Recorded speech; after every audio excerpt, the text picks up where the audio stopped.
before I start, let me summarize. Yesterday we covered introduction to 5G lab. Then we have demonstrated various protocol how they are deployed, and then in detail covered core and RAN and their integration.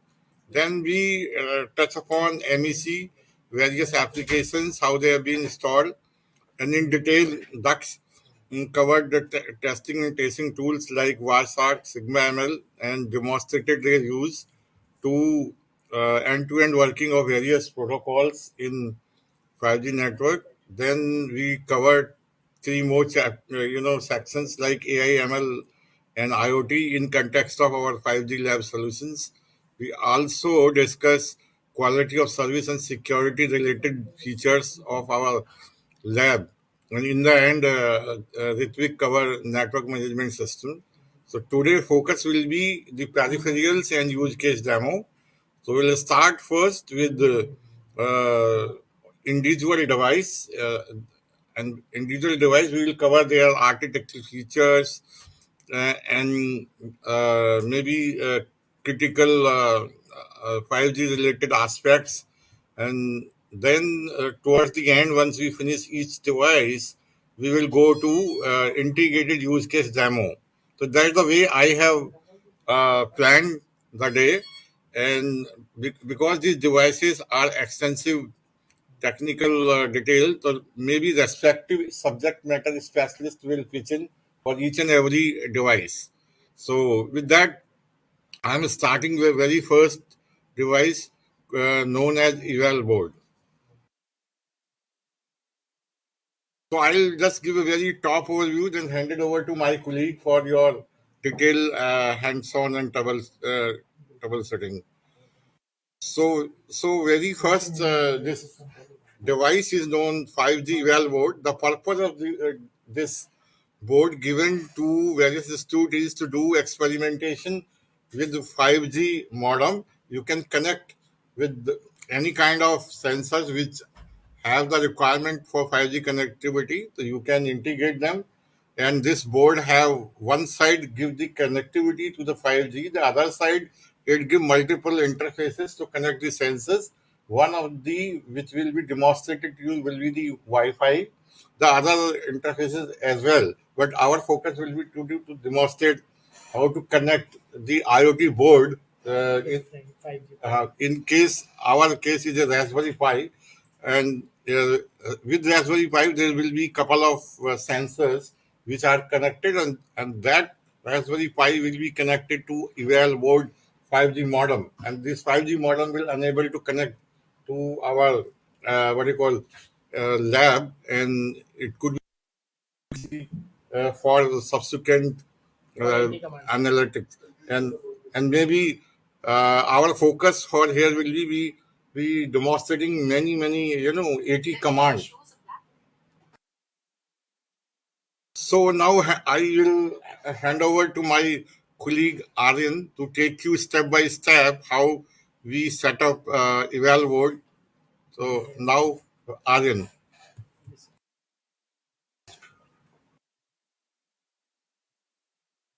Thank you, sir.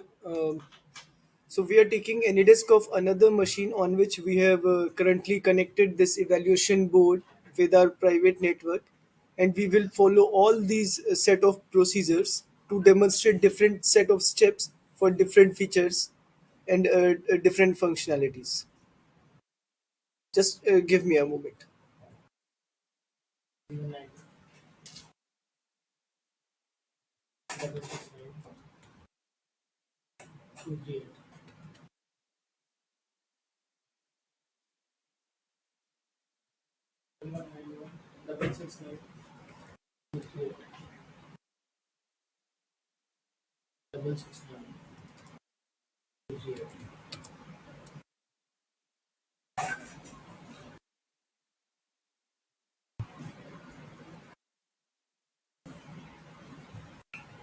So this is the host machine on which currently the evaluation board is connected.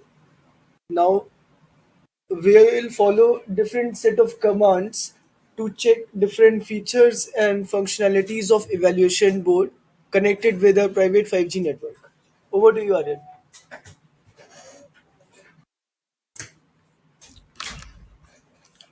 So this is the application mobile term that we are using for connection with the well board. We have to go on session, then on serial connection, then we have to select 80 port, and the speed was 115200 baud rate.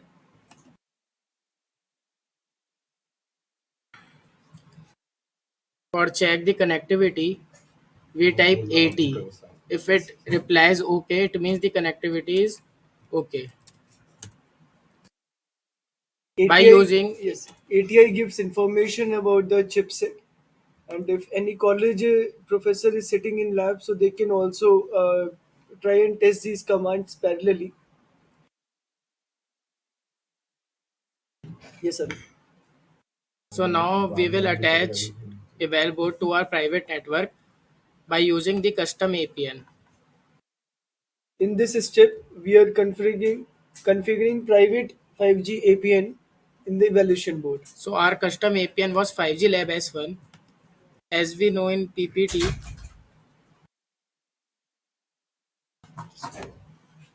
uh, this is the same command. We just replace the APN name with our custom APN.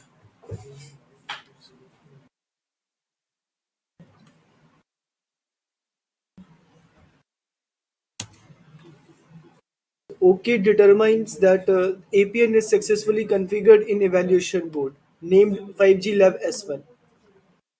Now, in this command, we are setting evaluation board mode in restrict to NR5G mode. Now, again, OK depicts that the registration in NR5G is successful.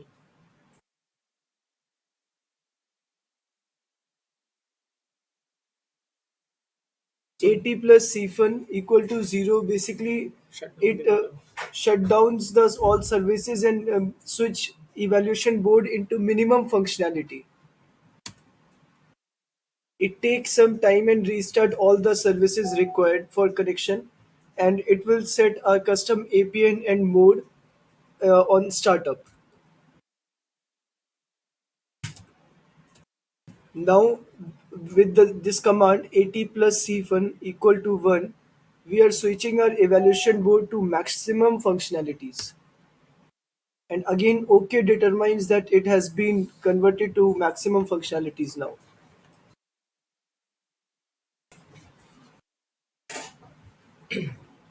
So now we check our signal strength So by Dakshi, using. one question here, Yes, sir. this C1 equal to 1. So that means you're telling like the evaluation board will work in a full functionality. So, but just now you had started the evaluation board.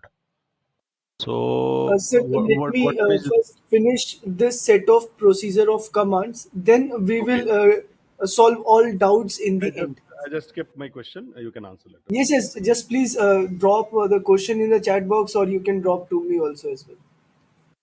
Yes, yes. Continue. Yeah, please go ahead. So this was the command 80 plus QCSQ for checking the signal strength. So currently it is showing different values. First is minus 101. This is the RSRP which is being received at evaluation board with our private 5G network. And it is also showing that the current mode is NR5G.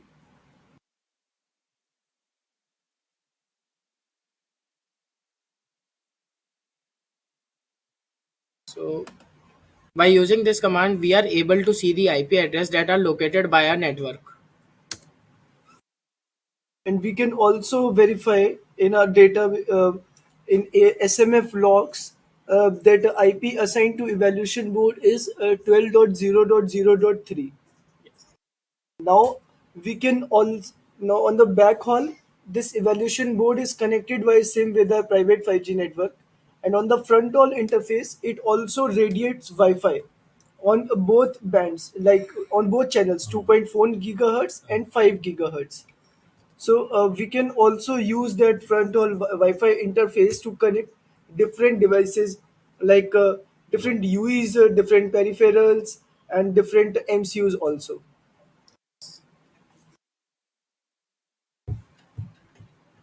एक, just a minute. एक device Wi-Fi से connect करके देखिए, Wi-Fi से चलेगा।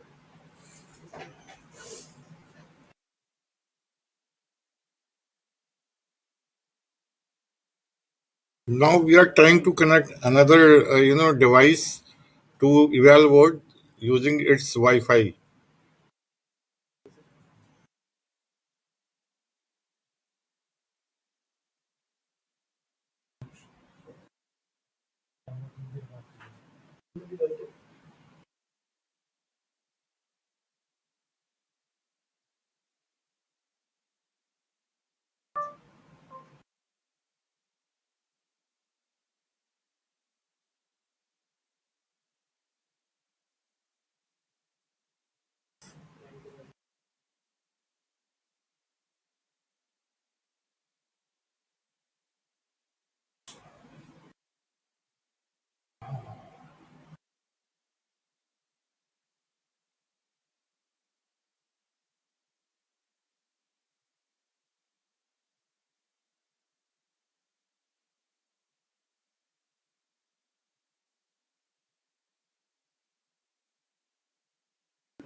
So as we can see on our screen, that the hotspot created by this evaluation board is named as So QSoft AP.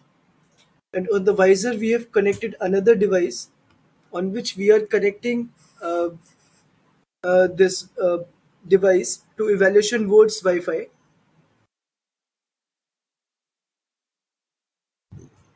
Yes, currently it is connected to this QSoft AP, which is being radiated by evaluation board. What is Visor? Visor is Visor is another application for mirroring of the different phones at your screen. Uh, just because with the help of this visor, I am able to show you screen of my phone at the desktop also. this is a tool basically to remote mobile phone desktop onto our, this laptop which we are projecting to you. okay. It is Okay. just mirroring Okay. screen, mobile's screen on the laptop's screen with the help of USB. It is very similar to any desk which is used from, desktop to desktop. It is from mobile phone to desktop. Yes. Okay. So what detail of the mobile will be entered there in that Visor Sir, to access basically, the mobile? you just have to enable USB debugging. Once that is enabled, then you can connect and allow file transfer.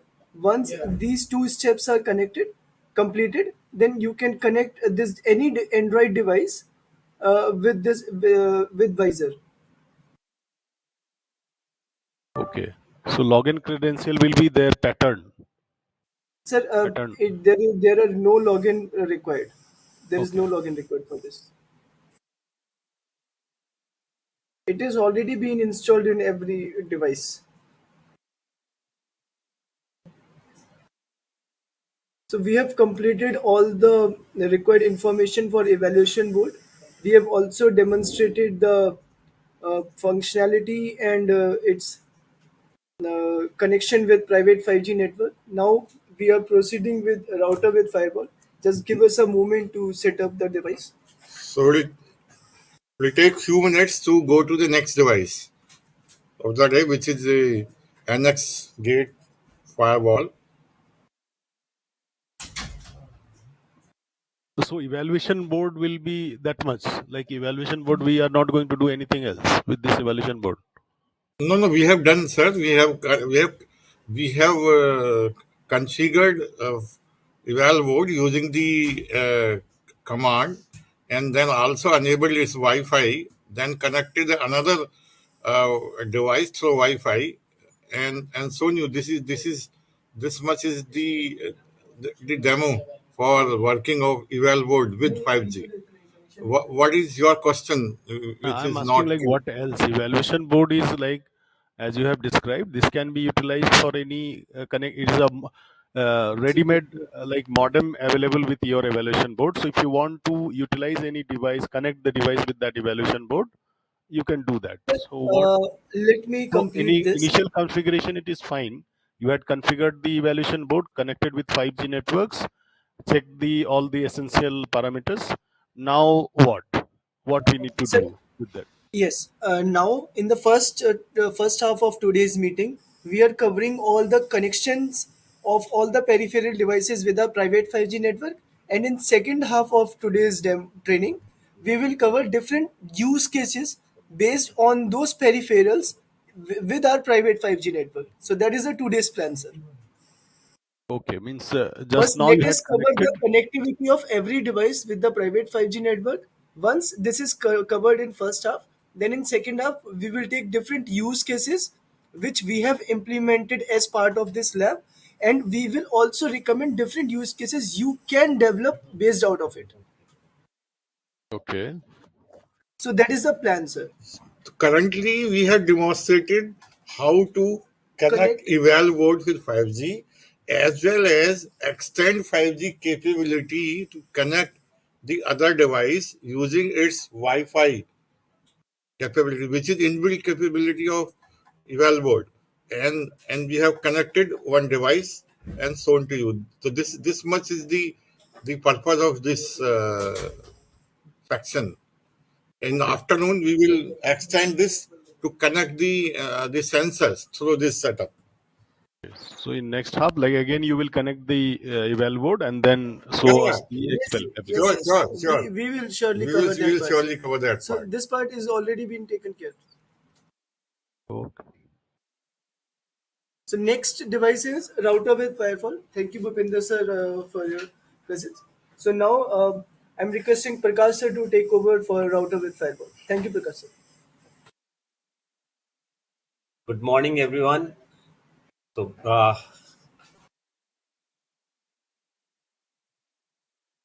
Good morning, Prakashi. Good morning. we will cover under firewall the router and firewalls architectures, how the networking is being done, and what configuration we have done for initial settings. And we have given some example of like how firewalls are configured in production networks. So same way, when we have more users and all, we can add those things and get it through. Other firewall functionalities that have been asked in tender, it's remote access and reporting and network visibility in firewall, guidelines for firewalls usage, and any troubleshooting that we need to do.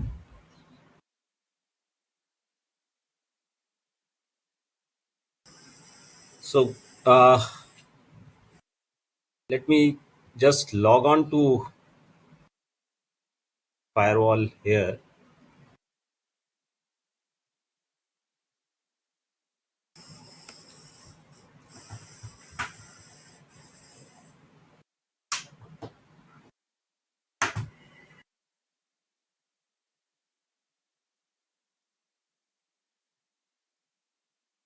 Presenter screen share.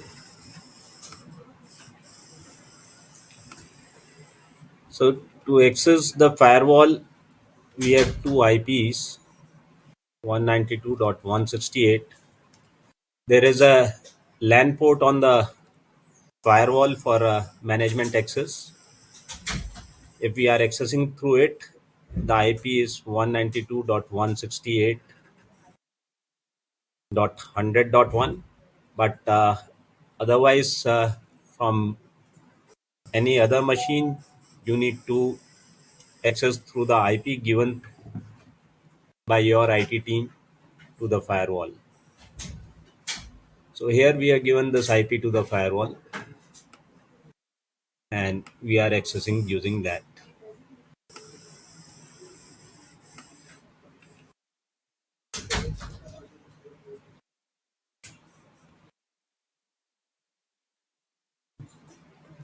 After entering the credentials, we land on the dashboard of the firewall.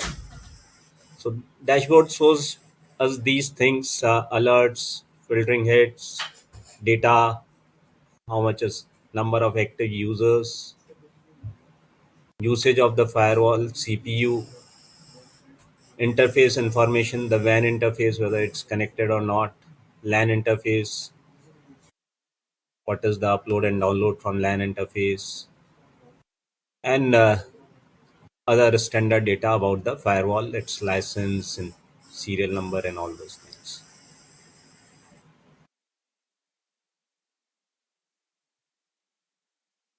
So this is what we can see in our dashboard, and this is how the firewall is configured. The firewall is used for intelligent, has the routing functionality also, and can be used for intelligent networking when we have to do dynamic routing or we have multiple WAN interfaces. We can use it for high availability, and we can also shape the traffic uh, using the firewall. Other features of firewall are VLAN, deep packet inspections. It supports both IPv6 and dual stack, and connection on firewall is possible through firewall allows us for secure remote connectivity through VPN and multi-factor authentications. So configuring, I think let's go back to the dashboard and see what all the configuration pages and management pages are, and then we will come back to the slides. So this is the dashboard. The main configuration is under network tab, where we configure WAN and LAN interface for the firewall. There is a ENP4S0 is their WAN interface, which is configured as WAN, and the IP is as provided by the institute there. Some of the institutes have configured it for DHCP, and we have configured it for DHCP. Some have given the static IP. 7S0 is the LAN 1 port, which is the management port, 100.1. So if you are accessing from LAN, the management port can be opened using 100.1 or the physical cable at the LAN 1 port. And the LAN 2 is the 5G network LAN, which is here we are using some subnet as 3.1 for one of the network. At different institute, this number changes, and accordingly, your IPs for the core, MEC, and radio machines are defined. So these things can be configured by clicking at the interface and then changing its parameter here. Or if you want to create a new interface, then you have to select that interface and configure for that interface. So that way, the different ports which are given in the firewall can be configured for their network information, whether it's a WAN port or it's a LAN port. All the ports can be interchangeably used. So this is the basic configuration, and then for detailed configurations like multi-WAN, link aggregation, network address translation, whatever is coming from WAN is being translated towards LAN, and whatever is coming to LAN is being translated towards WAN. So that is the network translation that is defined in the configuration. And if we see the network status, it will show us all the interfaces which are present on the uh, firewall and their status, whether they are up or they have not been configured, and if they are up, what is their IP and uh, the MAC addresses.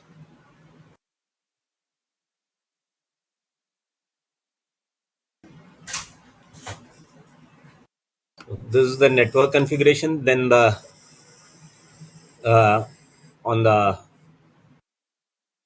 firewall side, we can create all the policies for web filtering and all those things in the filtering policies. So at various institutes, we have created a policy to block all these categories. and then individual sites can also be added in the filtering policies by adding the site names here.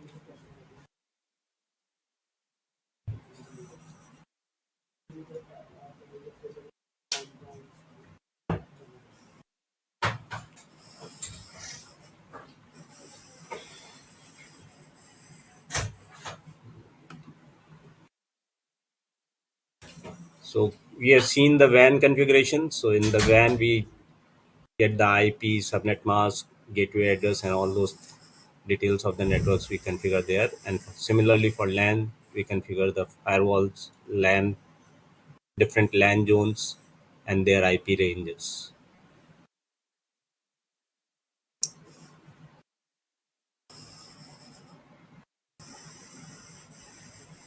So in firewall rules, we defined how the traffic is to be allowed, whether all traffic is allowed or whether LAN to WAN traffic is allowed.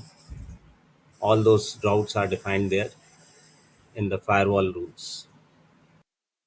Firewall rules can be seen under firewall option here, and here all the zones will be defined: WAN, LAN, firewall. The zones will be defined, and then policies can be defined. What needs to be done for different packets, like firewall to anywhere will be accepted, LAN to firewall will be accepted, LAN to WAN will be accepted, but apart from that, all the packets will be dropped.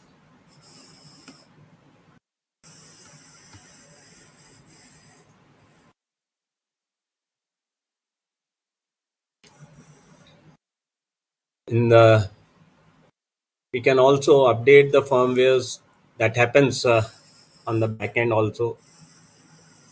The database keeps on getting updated, and we can also configure VPN if we have a static IP and the access from internet is allowed. Then we can give a VPN access also to the users. We can configure intrusion detection and prevention. We can manage quality of services. So these options, if we see, IDS and PDS options are here, where we can select which mode we have to work in. IDS is to log all malicious traffic. IPS is to block all the malicious traffic. That we can update here. And the database will can be seen here, that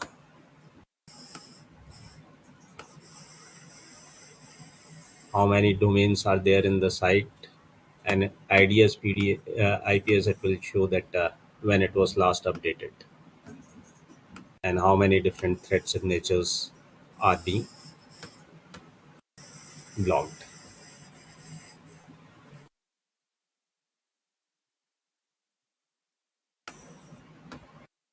And on the VPN side, QS we can configure here.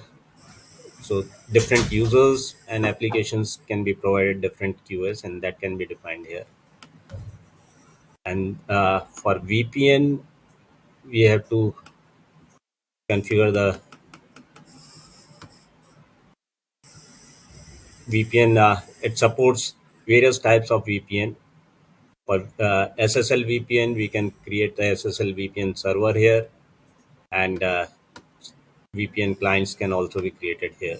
So in some of the institutes where we got the public IP for the firewall, we have done that, and that can be seen there.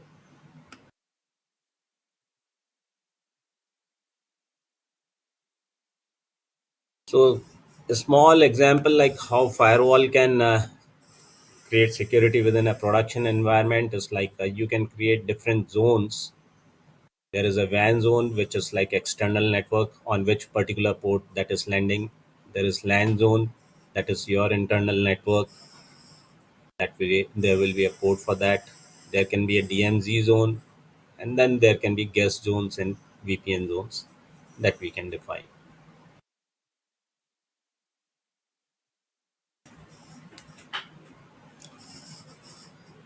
So each zone will have a different access level and policies that can be created to restrict the access to the firewall and the networks inside.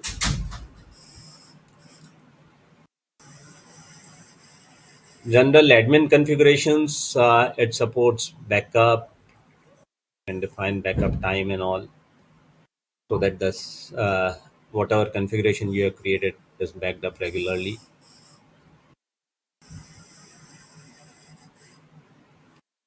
You can restore a backup configuration. In firewall policies, you can create policies mentioning what to block, what not to block, what kind of access to provide, whether logging has to be kept for all those interfaces. So different zone wise, you can create different policies.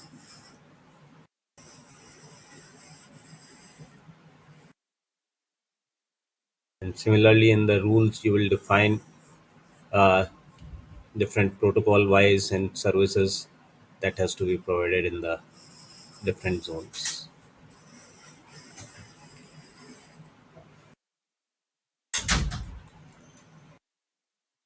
So firewall rules, I will once again show it here.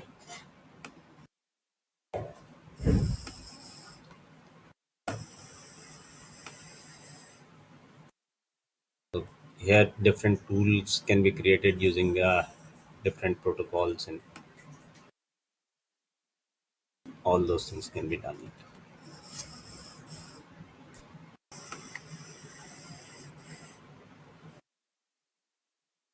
There's full network visibility of HTTP and HTTPS traffic. So all those live traffic will display what is being accessed right away through the firewall.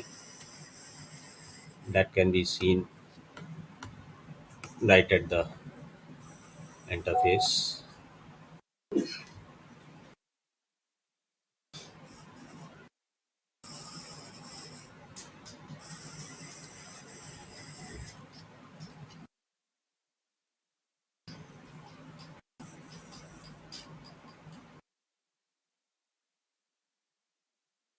Firewall supports all type of blocking, signature based, analysis based, real time scanning.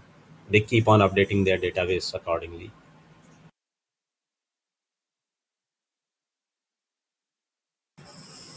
And all the malicious traffic which comes, that is shown in the alerts in the dashboard. Dashboard will show us all the alerts if any malicious traffic hits us.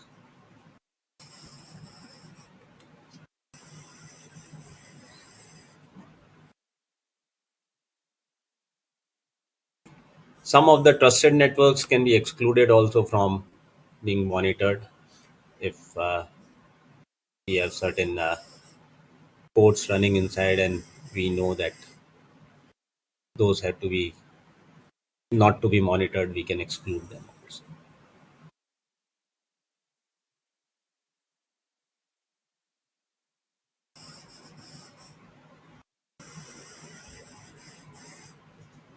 And web filtering, as we saw, was the main page from where we can filter all the traffic in the firewall.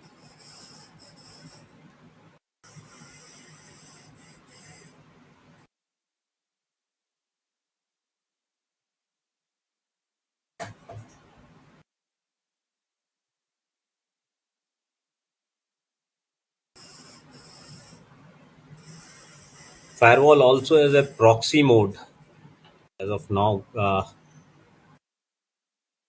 Depending upon the institute's policies, those modes can be set, wherein Web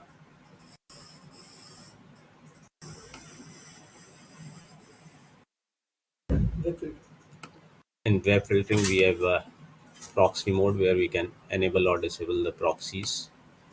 And if we enable the proxy, then we have to give the proxy server credentials and we have to create and get certificates for that. And then we can allow certificate based access. That can also be done.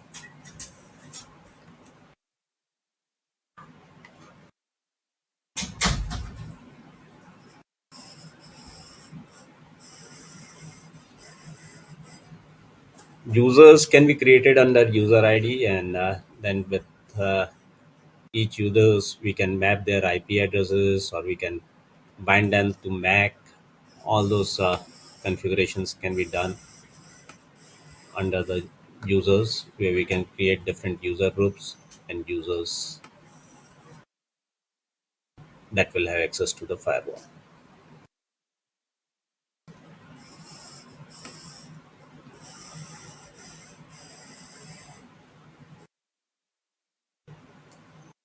Application based access can also be restricted using bandwidth management and QoS in the application section.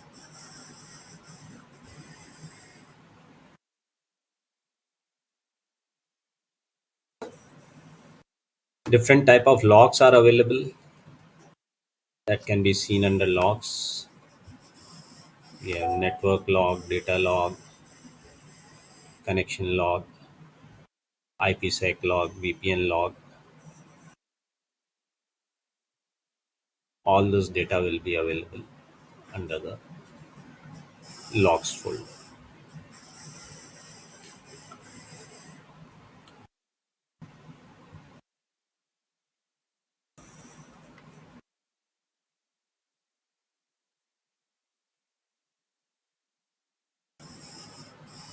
Remote access SSL supports both SSL and IPsec VPN support, and they can be configured in the SSL section, in the VPN section.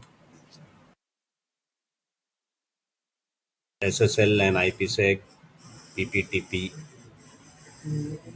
all these access modes are supported for secure remote access to the firewall and the network underneath.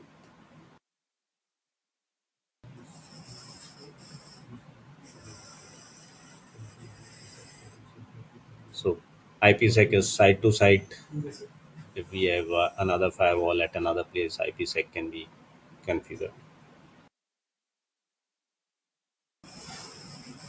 Reports are also being generated, and you can set what reports you want and their periodicity under the reports tab.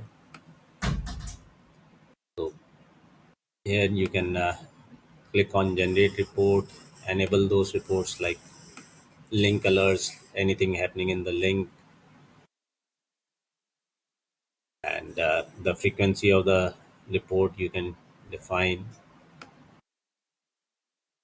You can also select what all to report, like websites which are being accessed regularly or consumer wise bandwidth, any filtering violations, user wise report, group wise report. Depending upon that, you can even schedule those reports with any frequency, and you can write your email ID to get those reports periodically.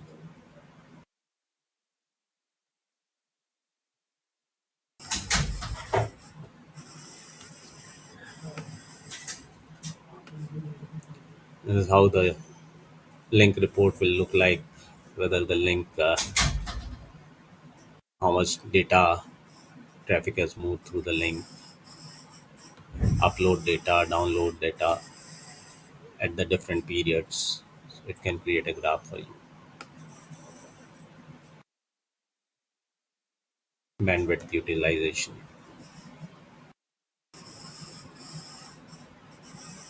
General guidelines is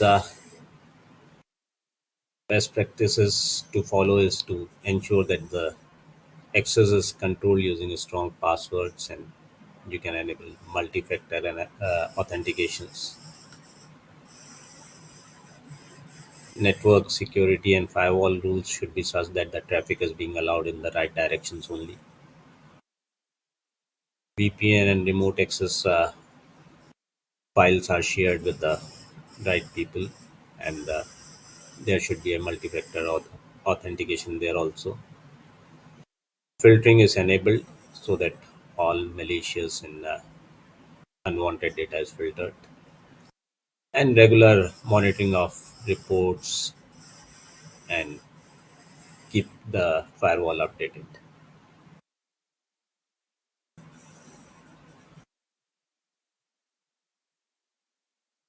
Firewall also has a troubleshooting menu to troubleshoot any system level issue in the support section. It will be admin section. So from admin section, you also have a command line option from where you can uh, run Linux commands to check their results. Apart from that, the admin has a troubleshooting section for any issues. Right now, there are no issues, so it's not showing anything here. But if there are issues, it will show you detailed data of that issue. So that's all we can do using firewall, and firewalls and institutes are configured for these. Any help needed at the time of when more people join in accounts and routings and all those things, we are always here to help. Thanks. Any questions on firewall as such?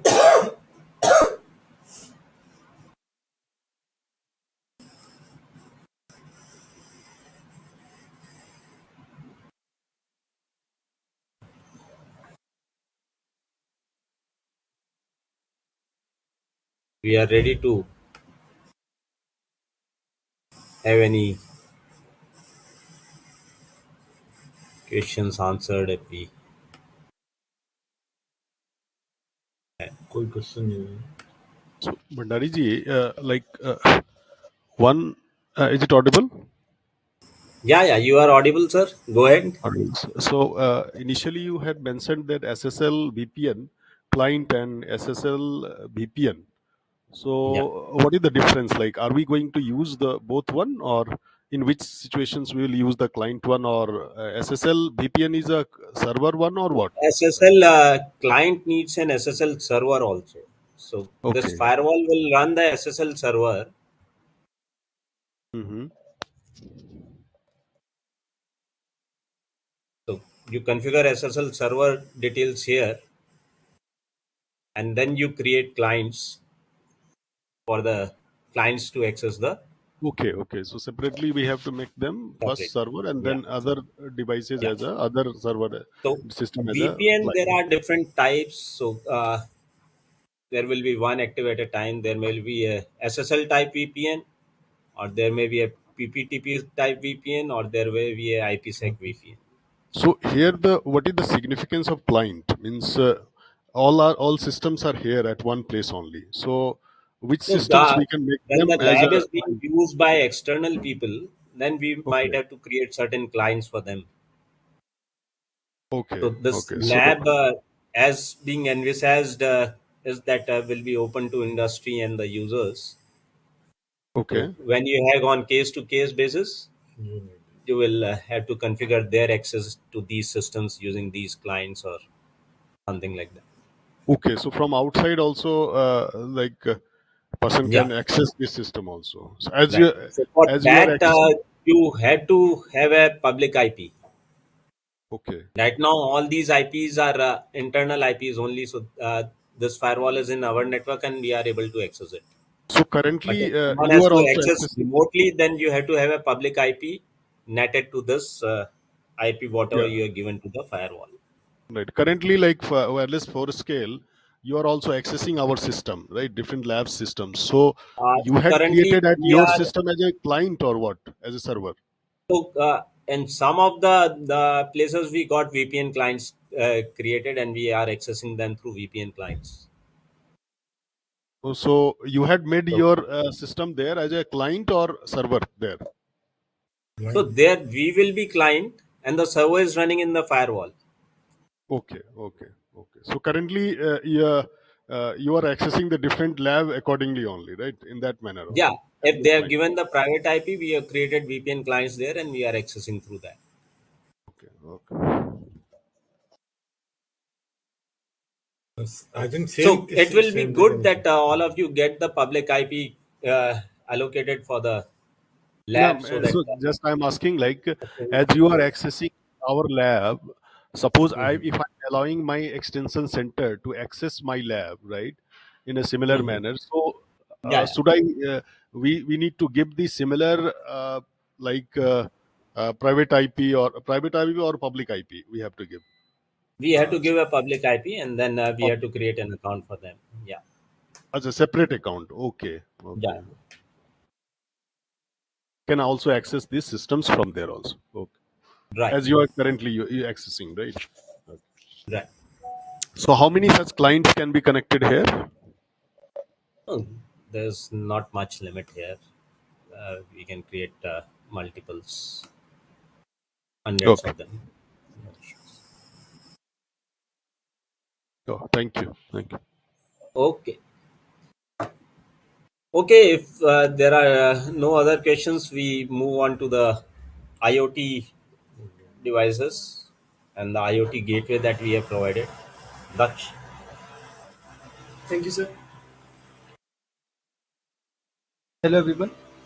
Thank you, Prakash sir, for nice presentation. Now we are moving forward with the IoT gateway.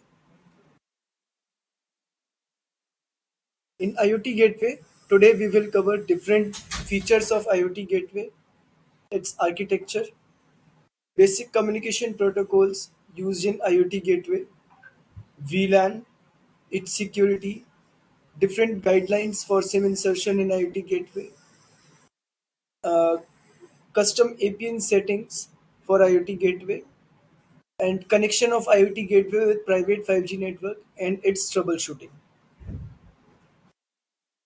So on the features of IoT gateway, its key features includes first is 5G connectivity, high speed cellular for demanding IoT applications.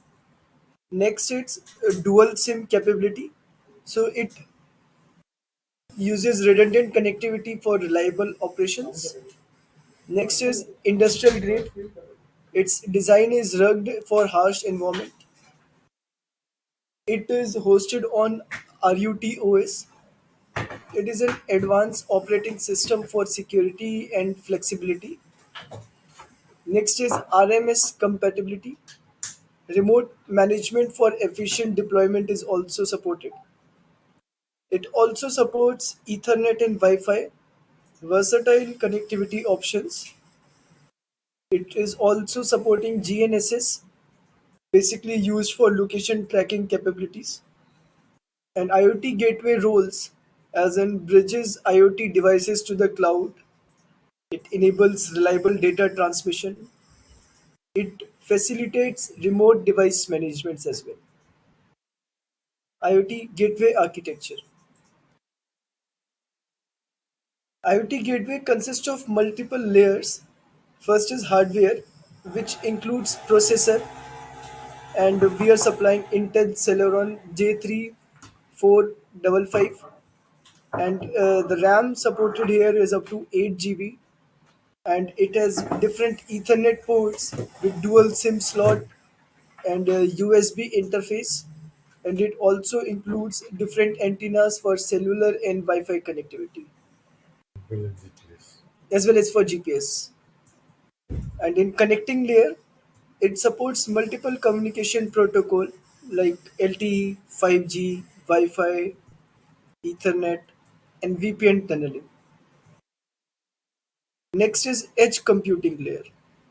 Edge computing layer processes data locally to reduce latency and its bandwidth usage. Next is application layer. It provides a web-based GUI for management, security settings, and for device monitoring.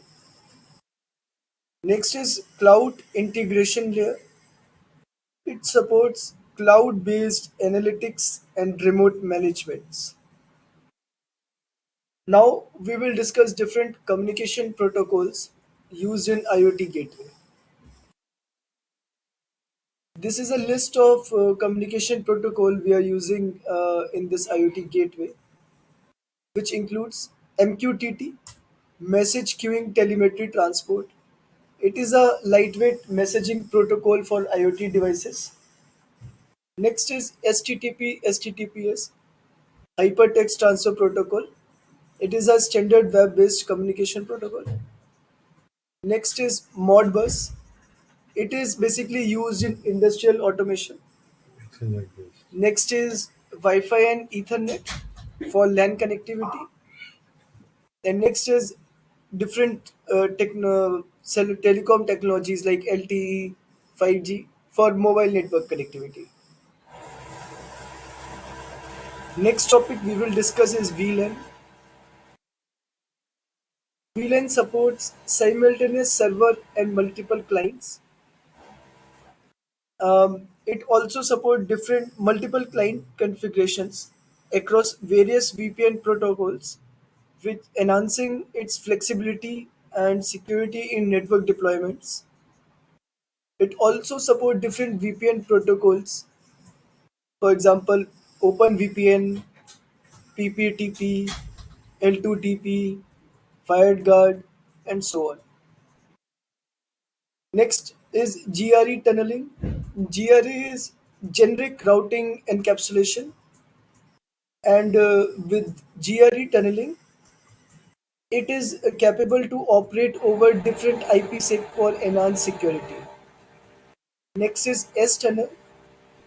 So basically, RUTX can add TLS encryption to existing clients and servers without requiring changes to their code, providing an additional layer of security. Next is VPN and client server support. It offers extensive support for various VPN clients, enhancing secure and flexible connectivity options.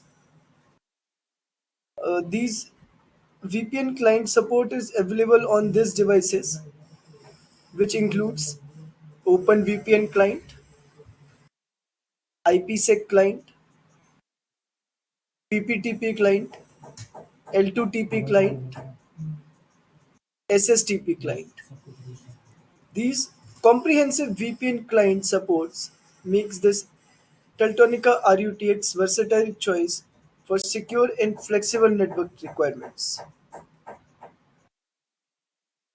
Next is port and tag based VLAN.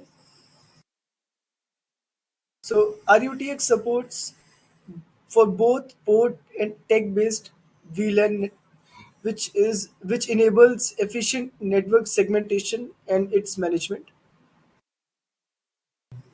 In port-based VLAN configurations, specific Ethernet ports are assigned to distinct VLANs, allowing devices connected to these ports to communicate within their designated VLANs.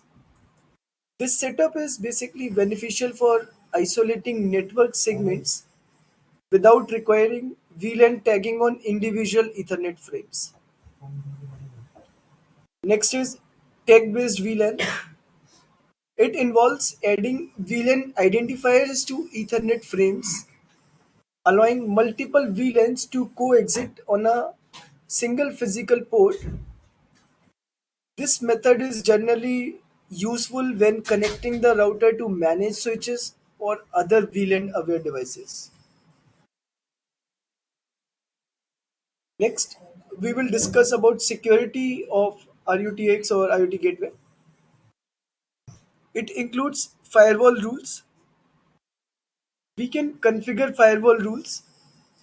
Users can establish both pre-configured firewall and custom firewall rules by the web GUI or command line interface.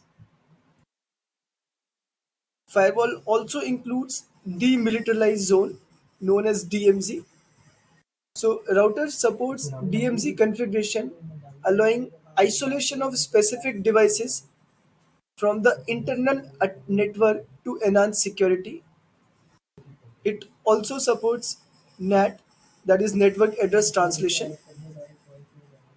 NAT feature facilitates the mapping of private internal addresses to public external ones, optimizing both security and address utilization.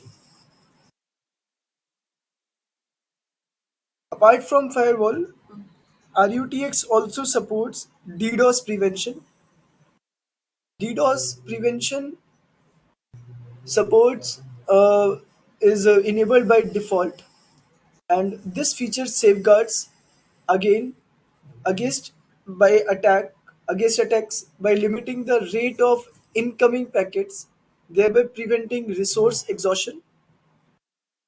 It also supports SSH attack prevention, which mitigate brute force attempts on SSH service.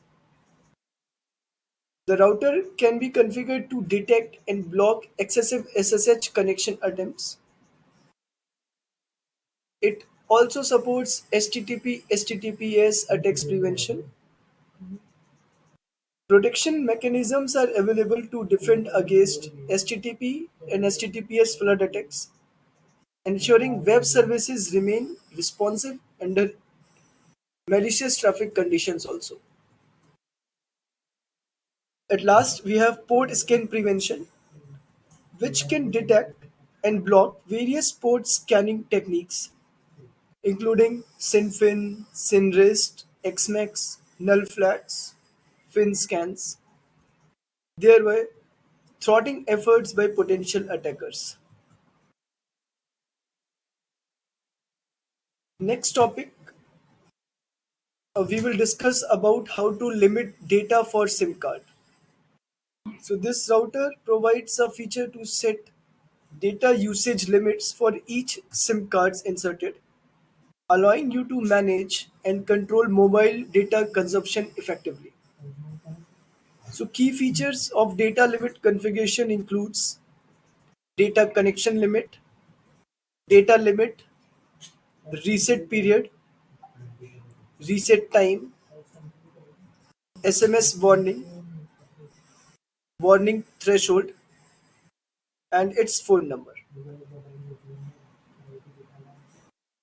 Next topic, we will discuss about blocking of unwanted websites. So Teltonica RUTX is capable of blocking unwanted websites using web filtering and firewall rules. In web filtering, RUTX use DNS based blocking. In firewall rules, RUTX use IP based blocking. And we can also define custom DNS, that is family friendly filtering. We can also schedule website blocking. For example, YouTube, we can restrict YouTube or any social media site blocked for during work hours only, for example. And we can also make user specific blocking, which will apply rules to specific devices based on IP or their MAC address. Now we will follow some guidelines for SIM insertion. Initially, we have to power off the router. Then we have to locate the SIM card slots on RUTX, eject that SIM card tray, insert the SIM card, power on the router, and verify SIM card recognition. Next is APN settings. So basically, now we will follow guidelines for APN settings. First, we have to assess the router's web interface by putting its static IP. Then we have to navigate to mobile settings, select that particular slot. Dakshi, it's a part of RTX 50 only? Yes, sir. Okay, okay. Please. We are on RUTX. Currently, I am describing these settings. Now I will also demonstrate you in live session how we can change these settings as well. So we were on guidelines for APN settings. First, we have to assess the router's web interface. Then we have to navigate to mobile settings. Then select the SIM slot, enter the APN details, set the authentication type, and we are good to go. Next, we will discuss connection of IoT gateway to 5G network. So IoTX is a 5G capable industrial router that can connect to 5G mobile network for high speed data transmission. So these are steps to connect RUTX or IoT gateway to 5G network.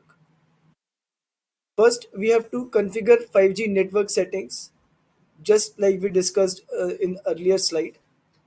Assess the router's web interface, mobile settings, select 5G as preferred network, enter APN details, enable auto network selection.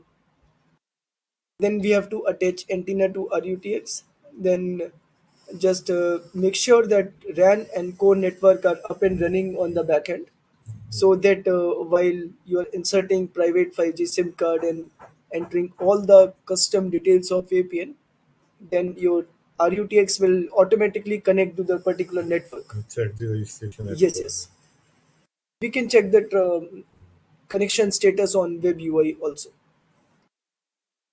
So these are few troubleshooting links available publicly for everyone for this device. Just give me a moment so that let me prepare for live demonstration of IoT gateway with 5G network. Just give me a moment.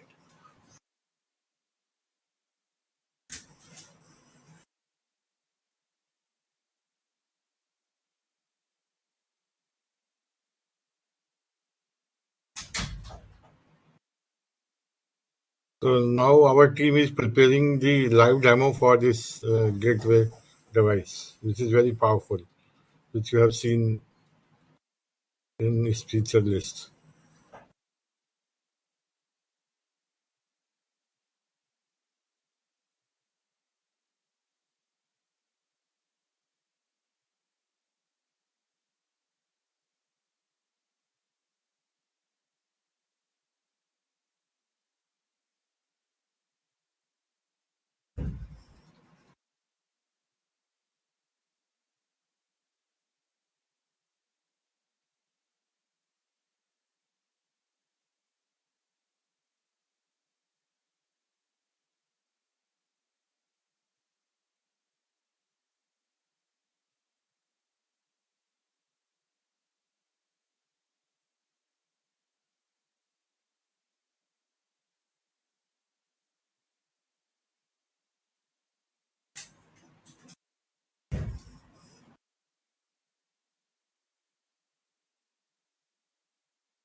Just one second.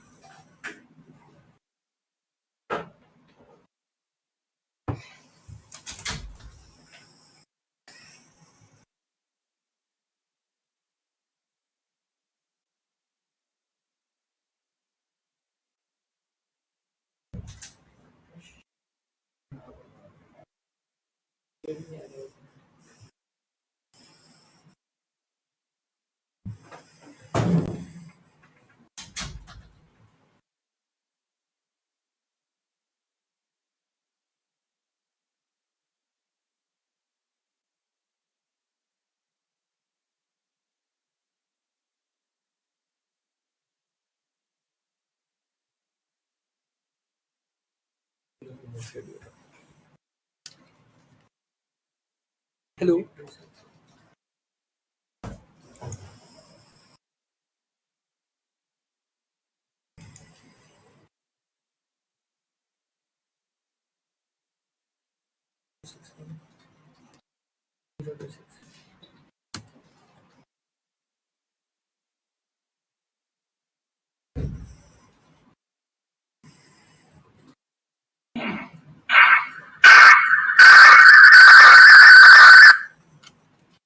Hello.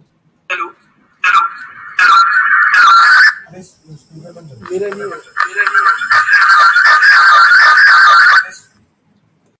दो जगह से access.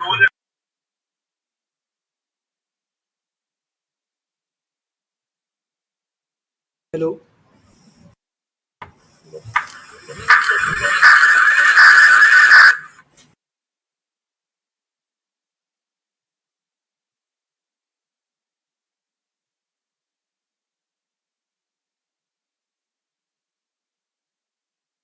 Hello. Yes. Now we were on last step of connecting IoT gateway with our private 5G network. So I have taken any disk of a different machine in my lab on which we are opening web interface of IoT gateway. So this is static IP of IoT gateway, and we are able to open this web GUI because we are connected to its Wi-Fi currently, which is being radiated by IoT gateway. So in status overview, we can check different status of different settings. On the first tab, we can check different system details like device uptype, CPU load, its local time, its memory usage based on RAM and flash, its firmware version. On the next setting, we can check its internal modem properties like its data connection, which is showing connected, its connect current state. Currently, it is being registered on home network, that is PLMN11 5G SA mode, and on the next setting, it is showing its SIM card info. Currently, SIM is being inserted in SIM 2, and its data in received and it data sent. On next hand, we can check different properties of Wi-Fi for different channels. First is for 2.4 gigahertz, and next is for 5 gigahertz. We can also check different clients connected to different frequency channel here. Like for this channel 2.4 gigahertz, currently one client is connected, and for 5 gigahertz, same one client is connected. Next is its LAN status, then its WAN, then WAN 6, and different system events, network events, remote management system events. If we want to check different network settings, then navigate to network, then mobile, then journal. So here we can check different SIM card settings like its default SIM. If we want to deny its data roaming, what is the current mode, network type, band selection. On next hand, We can also do SIM switching from here, and we can also manually or automatically select different operators. Then go to status, then network, then mobile. Here we can see all the required details available with us, which includes SIM card status, connection status, data transmission status, cell info. On the first step, we can check that SIM is inserted, provider is India 5G Lab, the MC of private SIM is this, which we can cross verify from the database in our core network. SIM ICC ID. In next step, we are checking few connection settings like operator, operator state, data connection state, mobile connection stage, and its network type. Then on the next step, we are checking few data transmission properties like carrier aggregation, connected band, RSSI, data received and sent. At the last step, we are checking cell info, which includes cell ID, location area code, which also refers to tracking area code, physical cell ID, absolute radio frequency channel number, mobile country code, mobile network code. So this includes successful connection of IoT gateway with our private 5G network and its functionalities. We can also check different features of IoT gateway. Like if you navigate to network settings, we can select different features as per our requirement. Like for mobile, we can configure it from here. If we want to configure few WAN parameters, then we can navigate to here and then do that. Likewise for LAN, wireless, failover, firewall. Firewall includes many settings like port forwarding, traffic rules, net rules, attack prevention, custom rules if you want to design, at last DMZ. Then we have VLAN, which includes two type of VLAN separation. One is port based and another is interface based. Next we have routing, which includes static routes, policy based routes, and dynamic routes. We have also traffic shaping, which includes SQM. We have port setup also, which includes different port settings and port mirroring. We can also provide static lease or DSCP lease.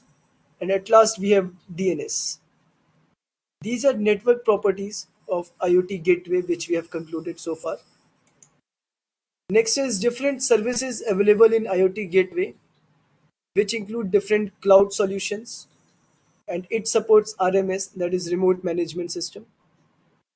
In VPN, IoT gateway supports different wide variety of VPNs like DM VPN, GRE, IPsec, OpenVPN, L2TP, L2TPv3, PPTP, SSTP, S-Tunnel, WireGuard. Then we have different mobile utilities, which includes SMS and call utilities. Next, we have serial utilities, then input output utilities. Then we have USB tools. Then we have GPS, Modbus, event reporting, traffic logging, MQTT, SNP. We can also create hotspot. We can also filter websites and make different web filtering policies based on site blocking or proxy based content also. So this includes all the services of IoT gateway. Then at last we have system tab, which includes different settings for administration, maintenance, firmware, and different setup wizards and licenses. So this is general overview of IoT gateway and its connection with private 5G network.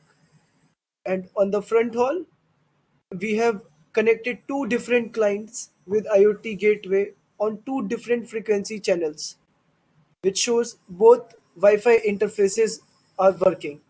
Like we can check details of first client in 2.4 gigahertz channel and another in 5 gigahertz channel.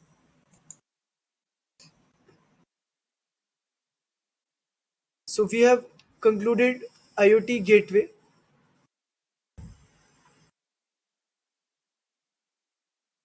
Now we will take 5 minutes break for setup of another device, that is indoor CPE. Then we will continue. Just give us 5 minutes break.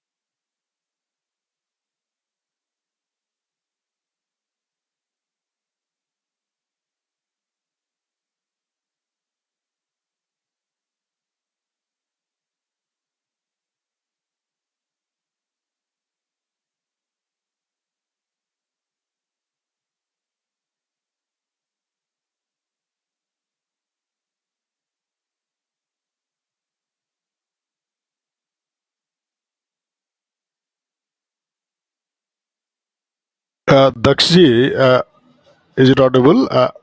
I have certain queries. Hello, yes, Professor, I'm Yeah, Bhupender yeah, Singh.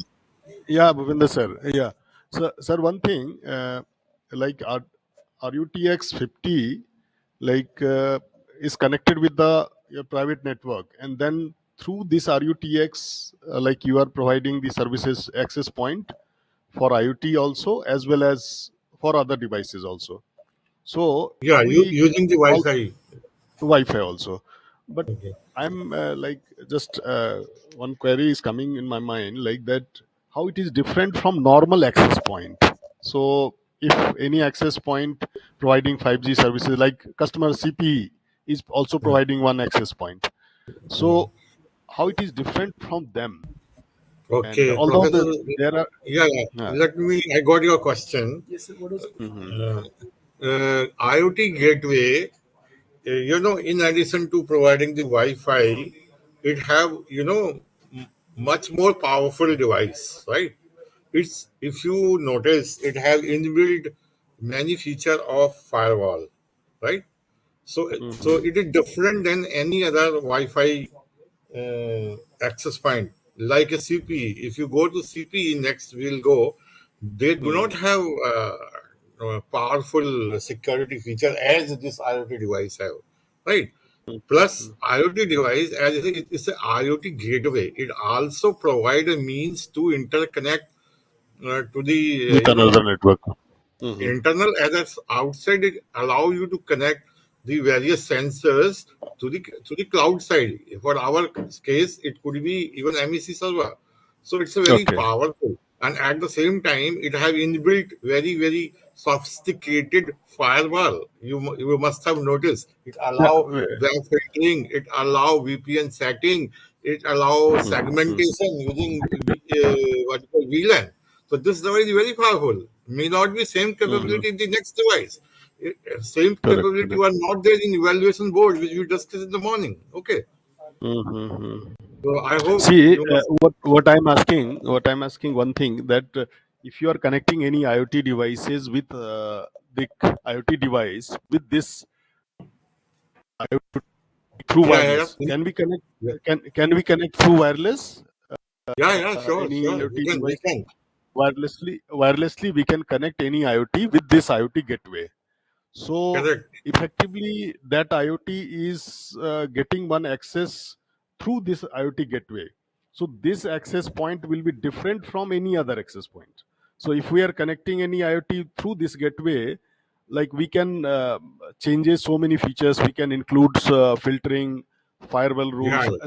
several things we can apply. That you are Yeah, telling. yeah. Okay. In addition to connecting the plain connectivity of the Wi-Fi, on top of it, you can do many more things like security. It also allows remote device management connected through this, right?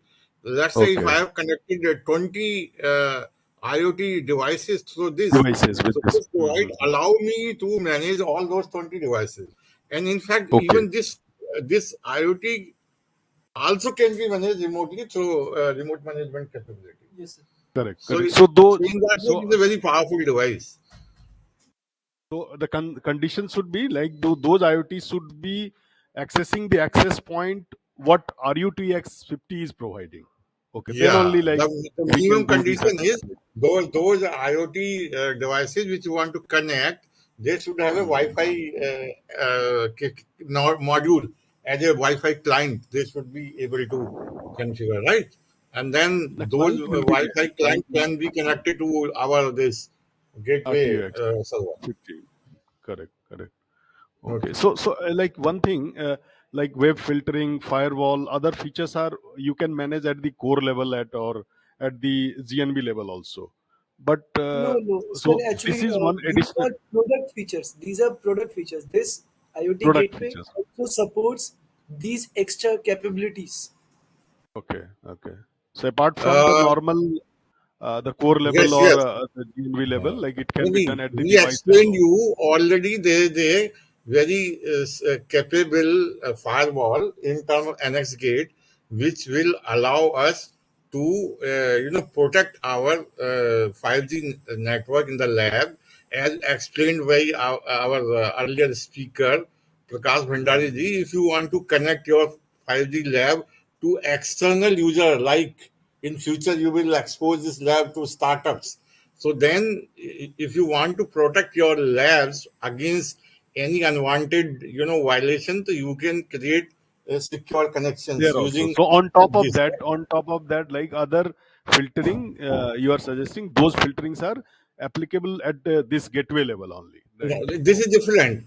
This is to protect your network, IoT all the networks, right? devices connected through this. Like you have connected IoT. 20 IoT devices, right?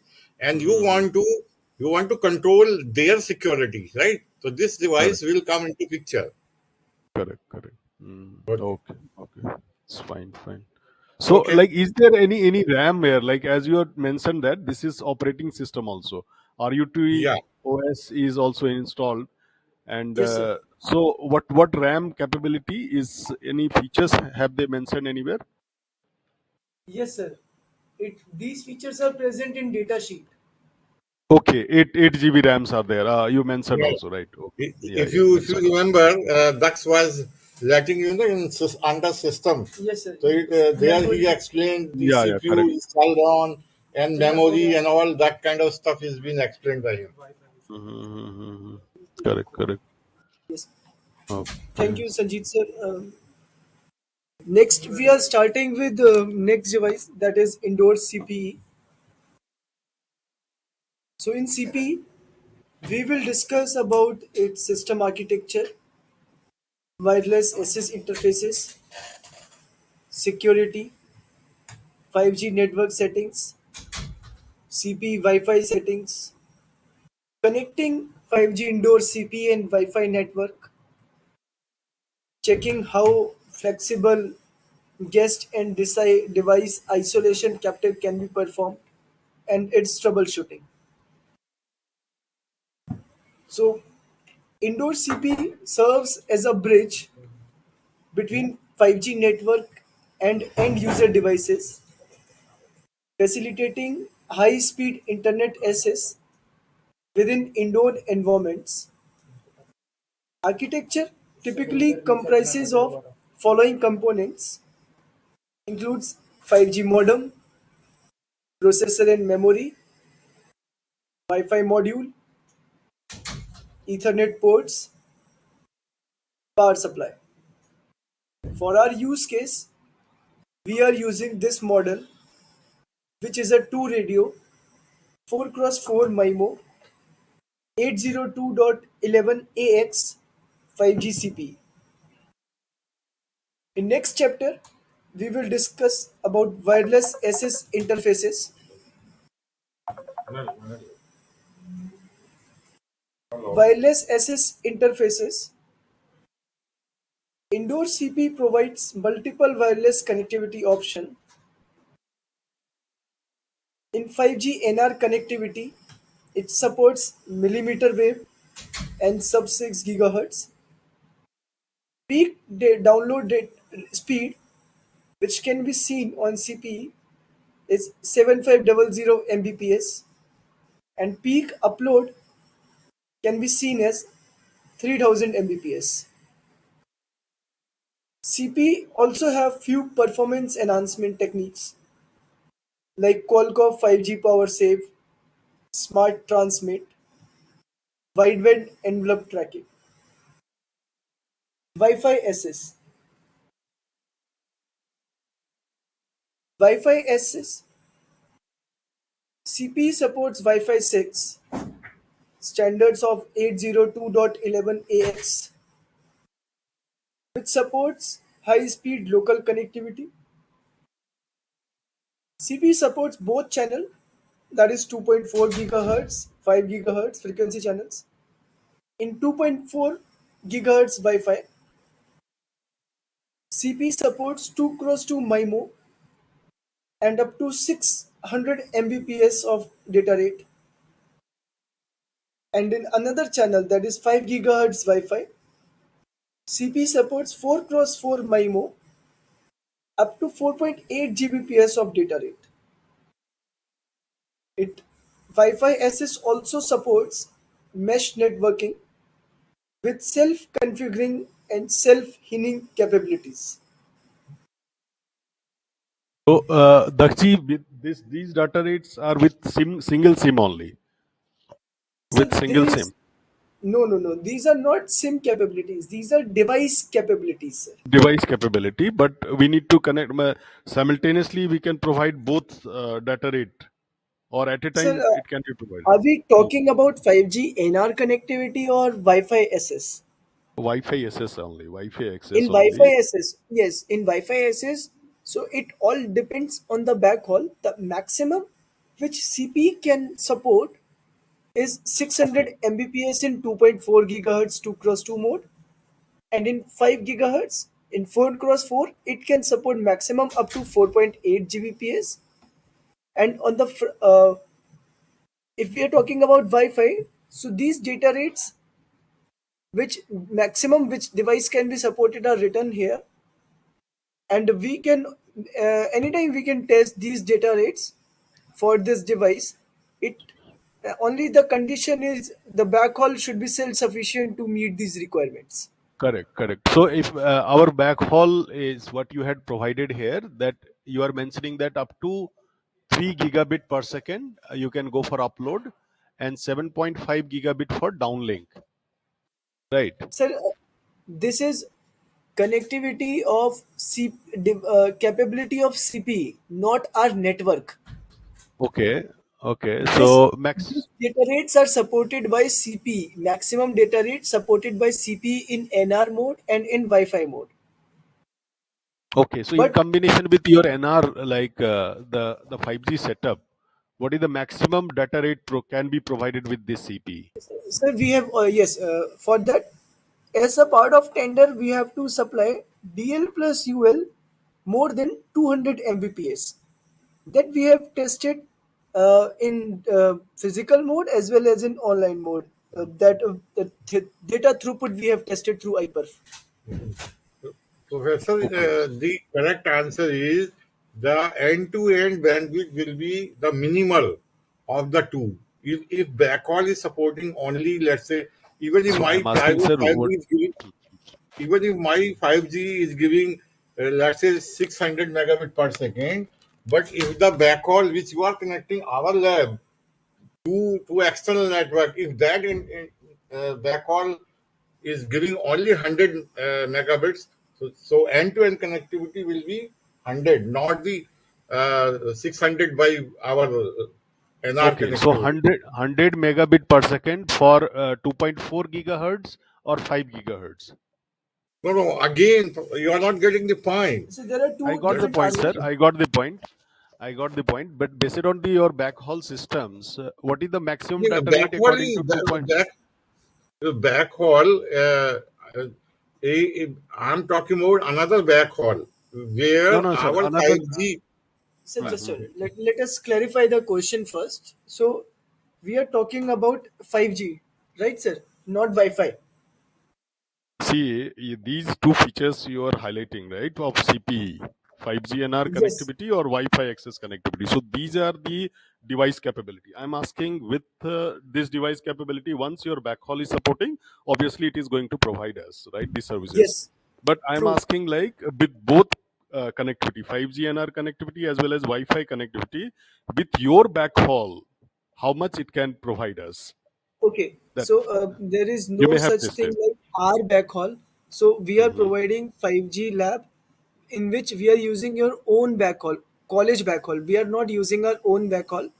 So in 5G Okay. mode, maximum data rate which we can support as a part of tender is greater than or equal to 200 Mbps DL plus UL as a condition, but we support Okay. more than 300 on a Okay. on a Okay. good note. On a Okay. Wi-Fi, it all depends on the backhaul which you have purchased. Okay. Also, have you tested in your lab, like in your Delhi lab, like it with the 2.4 gigahertz Wi-Fi access or 5 gigahertz access? How much maximum you are able to achieve at your lab at main Sir, center?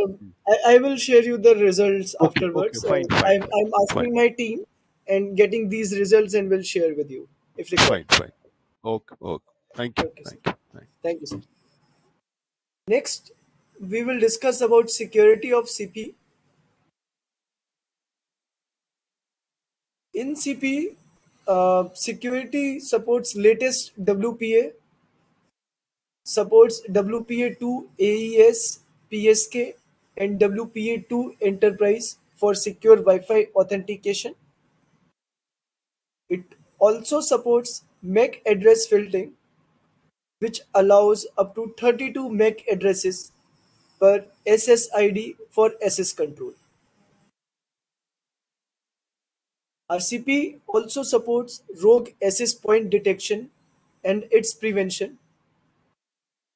Rogue access point detection generally hides SSID in beacons to provide unauthorized scanning, and it also supports client isolation, which restricts communication between connected devices, preventing lateral attacks.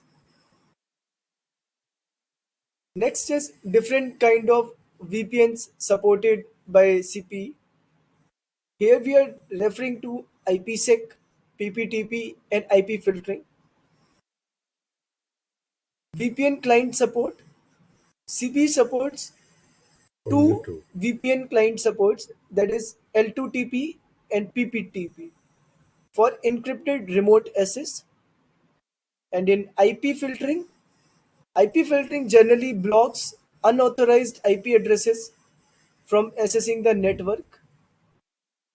At the last, we have HTTPS and SSH support for secure web and terminal management.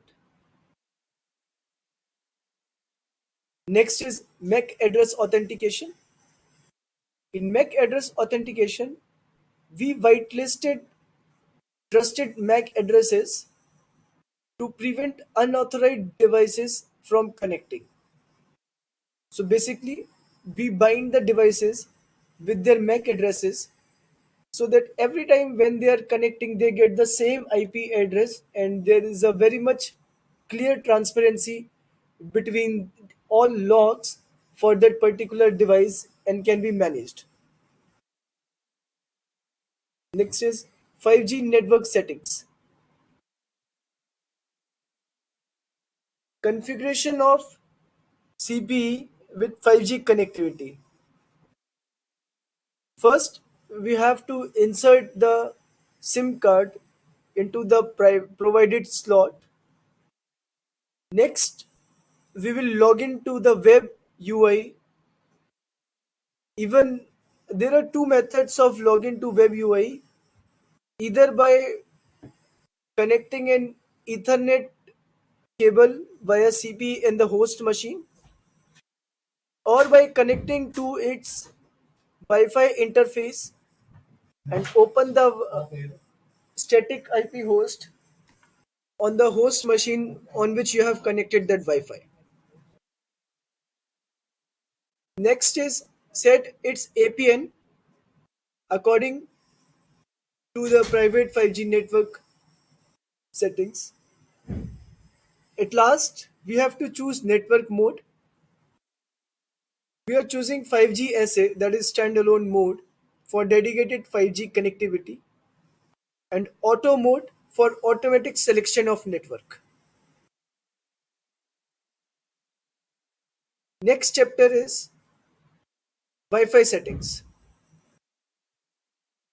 These are few configuration of Wi-Fi settings which includes SSID configuration and channel selections. In SSID configuration, we can set up 8 SSDs per band, which includes 2.4 GHz and 5 GHz frequency channel. And we can also assign VLANs to SSIDs for network segmentation. Next is channel selection. 2.4 GHz frequency channel ranges from 24 MHz to 2482 MHz, and 5 GHz frequency channel ranges from 5150 MHz to 5850 MHz. We can also select auto select optimal channels to reduce interference. There are few other settings which are recommended to do, like enabling of WPA2 security with a strong password, to enable client isolation so that we can prevent direct communication between connected devices. And last is we can also activate COS, that is quality of service, in which we can prioritize our critical applications. Next is connecting 5G indoor CPE and Wi-Fi network. Connecting 5G indoor CPE and Wi-Fi network. First, we have to set up our CPE, which includes very basic steps like first is power on the device using the DC adapter or PoE as per standards. Connect to the web interface of CPE through static IP in wired or wireless, whichever preferable method by you. Once web browser is opened, enter the default IP address, enter with login credentials, insert the SIM and configure private APN, set APN and network mode as an SA, configure LAN and WAN settings, which includes WAN type like DHCP static or PPPoE, assign LAN IP and DHCP server settings as well. At last, enable Wi-Fi and configure SSID and other parameters as prompt. Once we are done with this configuration, we can test our connectivity with a speed test or network diagnostic applications present open source. Opla. Next lesson is about flexible guest access with device isolation captive.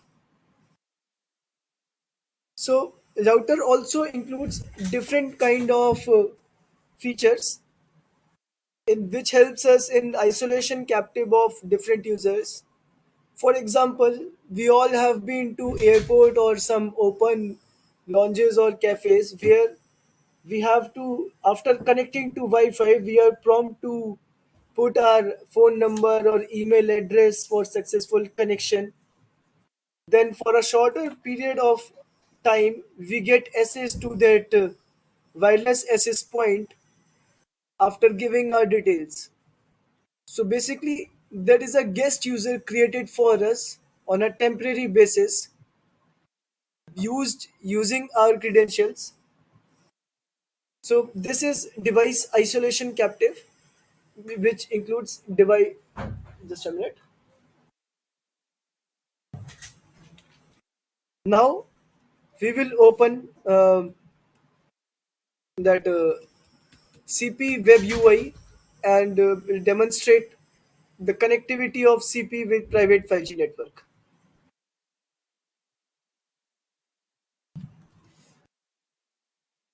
Now I am connecting to any disk and opening the host machine on which CP is connected to.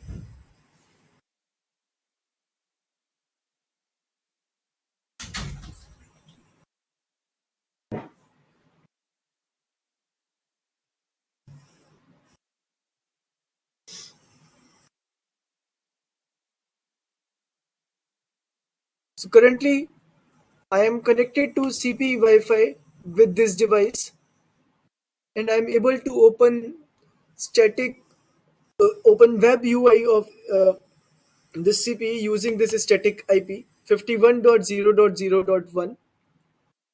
Once I am on this page, you can navigate to dashboard and check its status. On the first page, we will check few system settings like device name, software version, device uptime, device mode, its memory usage, model name, date, time, location, CPU usage.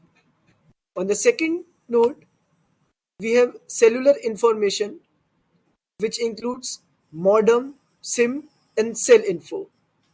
In modem, we can check its status, IMEI, roaming type, preferred network type, and in SIM, we can check its status like it is showing online for all services, its MC, its operator, its SIM pin, and in cell info, we can check its primary cell, which includes connection, access, band information, PLMN information, ARFCN information, and we can also verify this CP is connected with our private 5G network, that is India 5G Lab. I'm highlighting this operator name and it is also showing 5G symbol. At last, we have network tab where we can verify connectivity of our CPE with private 5G network. On the left hand side, we have different sections of CPE. At first, we have dashboard, which we covered now. Next, we have system, which includes port setup, date and time, logging, alarm managements, Ethernet ports, active clients, location services. Next, we have network. In network settings, there are multiple options available like IPv4, IPv6, address reservation, WAN, VLAN, subnet, WAN IP logs, SDN, bridge, and next we have cellular settings, which includes cellular configurations, APN settings, data usage, SMS, serving cell, PCI, band blocking, operator selection. Then we have wireless options available with us. like journal, advanced settings. If I go in advanced settings of wireless, just a minute.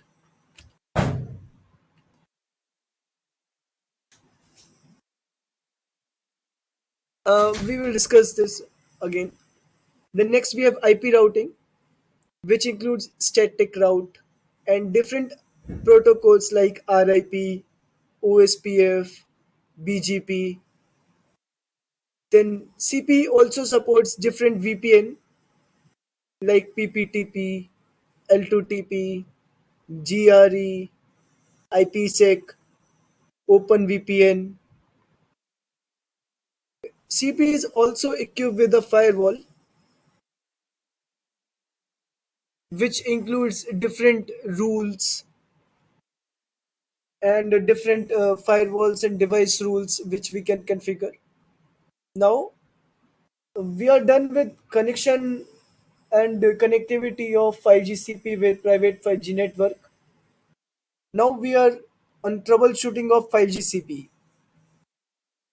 So there are few possible known issues with possible causes and their solutions, which we will discuss now. First is no signal. If issue like no signal is present, then its possible cause must be weak coverage or incorrect APN settings. And the solution for the same is like repositioning of CPE, SIM connectivity, check SIM, and its APN status. Next issue is Wi-Fi speed, which includes which possible cause includes interference or incorrect channel settings. Solution recommended for slow Wi-Fi speed is to use 5 GHz channel bandwidth and optimal channel for the same. Next common issue is frequent disconnections.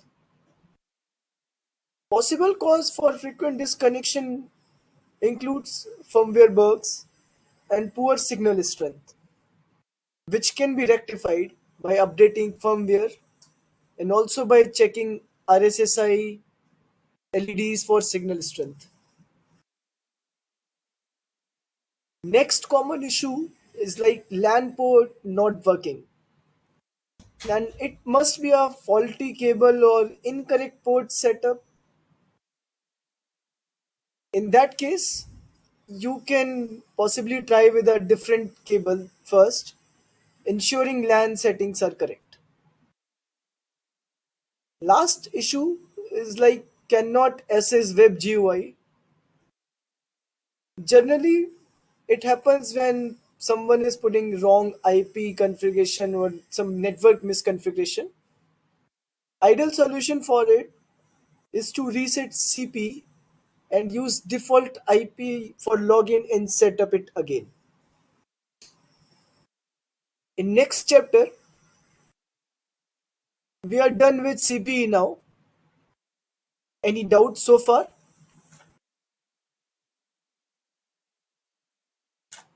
Dakshi, you had mentioned that in CP cellular configuration, so can we set up the access point as a like as a cellular cell station or what? What is this cellular configuration? What we are making them? So which point we are referring to? So you mentioned at one place that CP when you are accessing cellular configurations in cellular configuration in settings you are showing the some settings or like that. So Okay, okay. cellular configuration is possible. What type of cellular configurations it is talking about? So yes, sir. So in respect with cellular configuration in CPE, we are referring Hmm. to configuration of APN, configuration of operator selection, and configuration of different credentials required for that APN. So these are few configurations which we require from our end to make it work with private 5G network. Mm-hmm. Okay. So this is the capability of 5G lab, not the CP. CP is just a, No, he has like just mentioned about this. any smart UE. Okay, Hmm.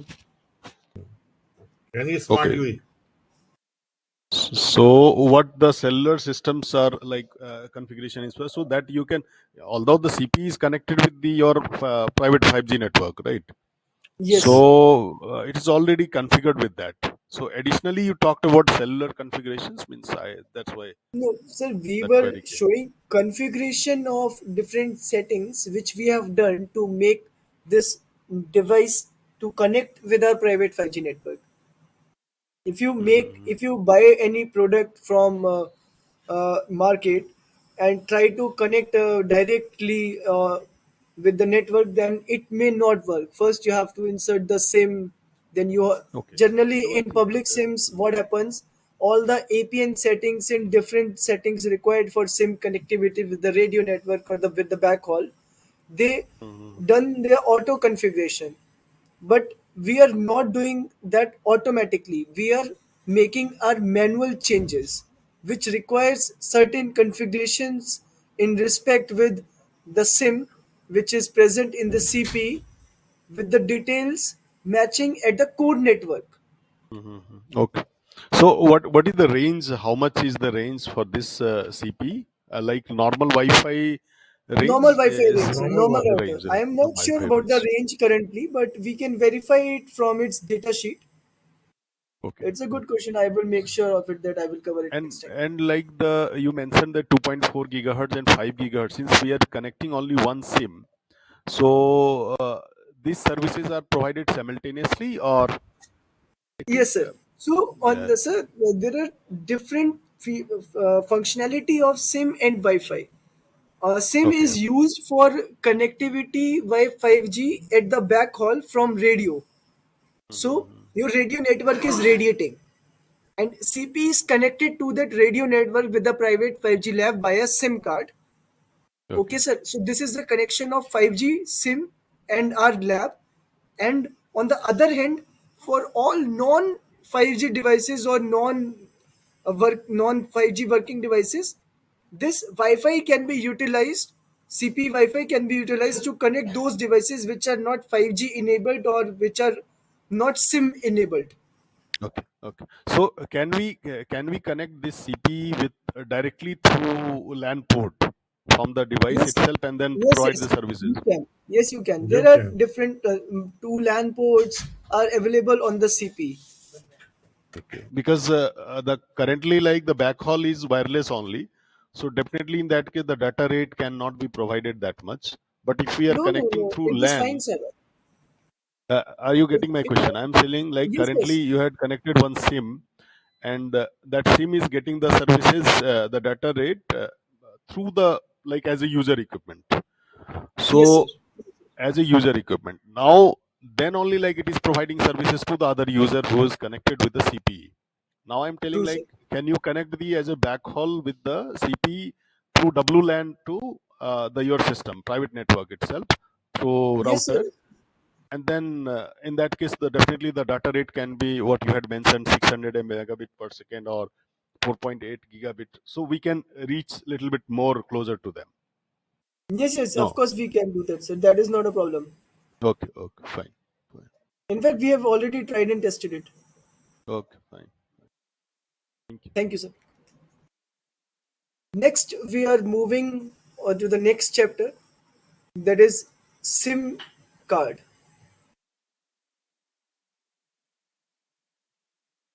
So, I am next presenter is Bhupender sir for SIM card. Thank you, sir, for presenting this. So let me go ahead. As you know, our solution is a private 5G solutions. So henceforth, even the SIM card are not uh, same as you use in your public 5G devices. And henceforth, the role of this chapter comes here. So, how to use this SIM card in all the devices connected in your lab? That is, we are trying to explain over here. So, first of all, for each device which is provided to you is come along with an integrated service that stores some of the users' data, and every SIM card consists of serial number plus it have its IMSI number allocated, uh, along with ciphering information as well as some authentication related to local 5G network. So all this data is stored in SIM memory. This SIM memory is consists of some directory which are analogous to very similar to other any storage device, and SIM have its you can say proprietary file system which consists of master file as well as some uh, files. All this file structure is again uh, standards followed in this, and it's specified as per this standards. So although we are following the standard SIM, but at the same time, data is proprietary related to 5G network. Why I'm saying? Because corresponding database is being configured in 5G core, and so that both the credential matches at the time of registration. So that is a need of this. So dimension of SIM as per available in the industry, they are either come in full size, mini SIM, micro SIM, and nano SIMs, and obviously eSIM. So these are the various popular formats which are available across industry, and we are procuring the very same kind of SIM over here. So now the second part is how to program it. Uh, the policy of programming is like that. This programming is not to be done at the labs, and henceforth, labs are not equipped with the SIM programmer, and thus, this responsibility lies with the lab, what you call renders. In your case, W4S will provide you these services to you, and we have already provided enough number of uh, pre-programmed SIMs, and if you require many more in future, it will be done by our team here.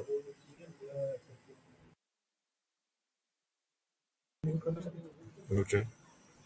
You want to say?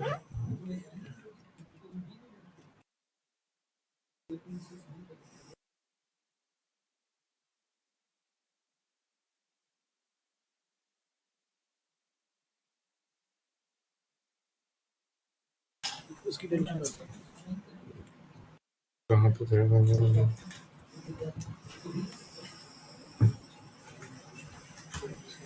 So how to make sure whether our SIM given to you is working or not in the lab? So first of all, preconditions to check SIM, we have to ensure 5G network is operational. I mean, our RU GNB core is running and they are time synchronized. So that is the first mandatory requirement to check the connectivity with our 5G private lab.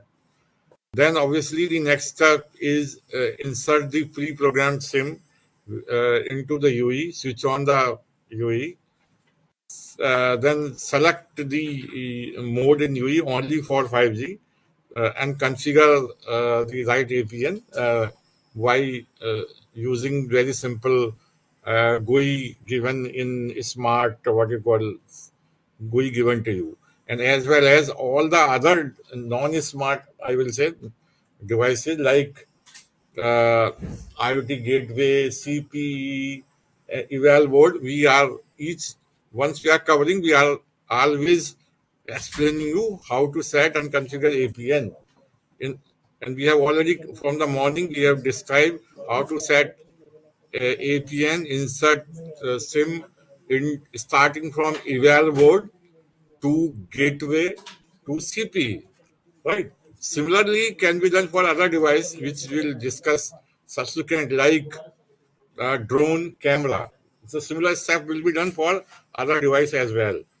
So once you put the 5G SIM in particular 5G enabled device and configure APN, then next one, you need to verify that particular device is really registered with the network or not. That can be done with the help of, checking the log file or at the core. Okay, so these are the steps to make sure your SIMs are properly configured, programmed, and they are working with 5G connectivity. So that's very simple.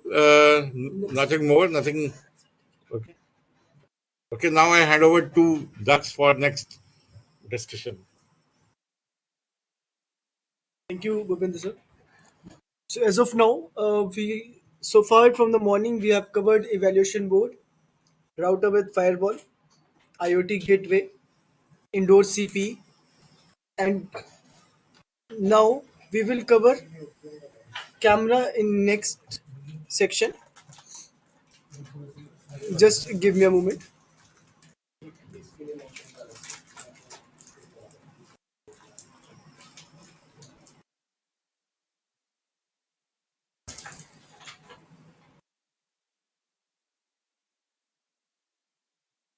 So the next device which we are starting is camera.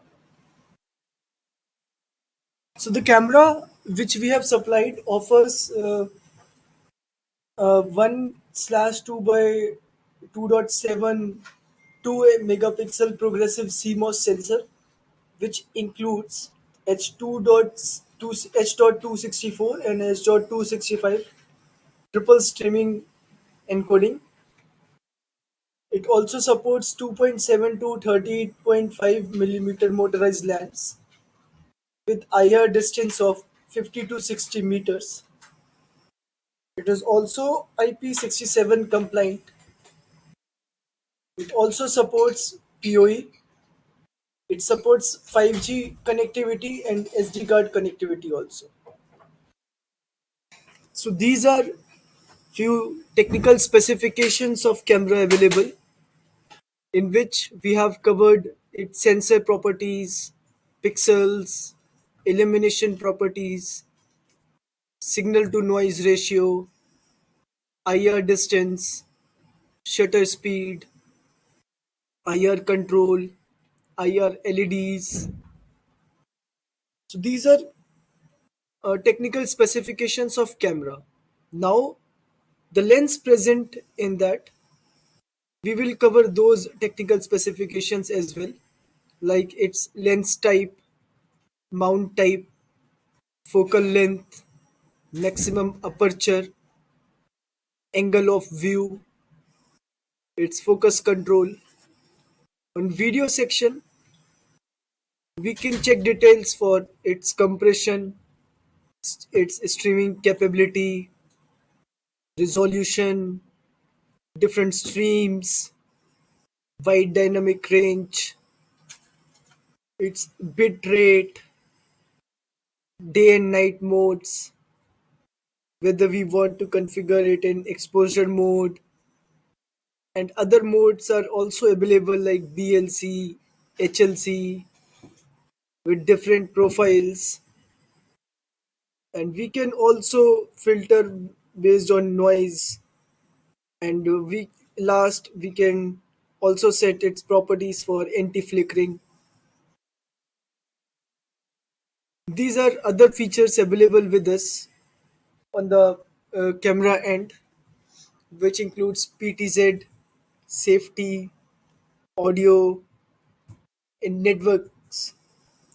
And on network, we have different supports like Ethernet, and different protocols are also listed, which supports like TCP, UDP, RTSP, RTCP, STTP, STTPS, 3G, 4G, 5G, IPv4, DSCP. We also have a list of different bands supported by camera, which includes lower band, mid band, high band in 4G and 5G both.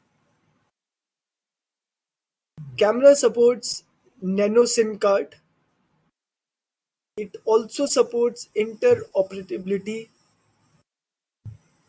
Maximum user access can be 20.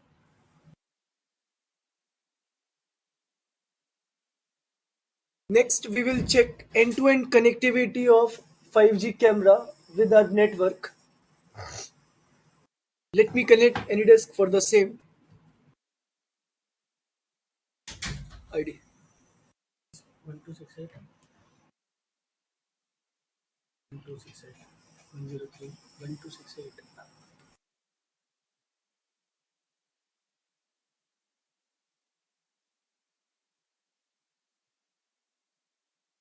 Yeah, yeah, 103.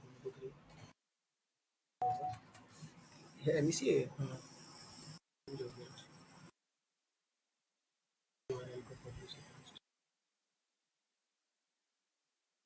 So currently camera is connected with this host machine in a wired mode, and this host machine is a MEC server in our lab.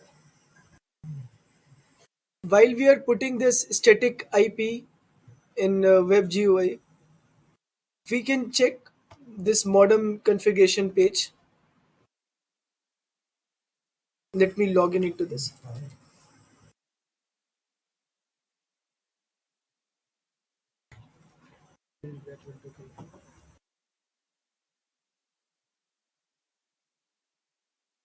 On the first page, we can check 5G modem connection status, which covers different sections like its status as connected, its mode as a 5G now, its PLMN, which is current connected to like 00101, including its connection time, WAN IP address, DNS server, LAN IP address, and its MAC.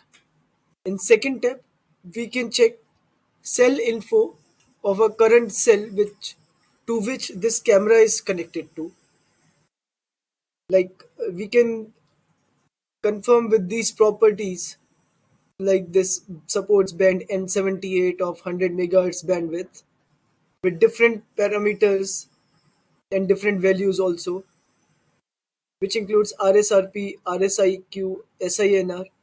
These all are real-time values in respect with our network. On the third side, we can check different clients connected to this network currently. In network setting, there are different configurations available like network, roaming, APN, pin management. In APN settings, we have See, provided a uh, this IP 192.168.128.1. This is the yes sir. static IP. It will work for Yes sir. all the labs. Yes sir, it is It will work. static and it is same for all labs.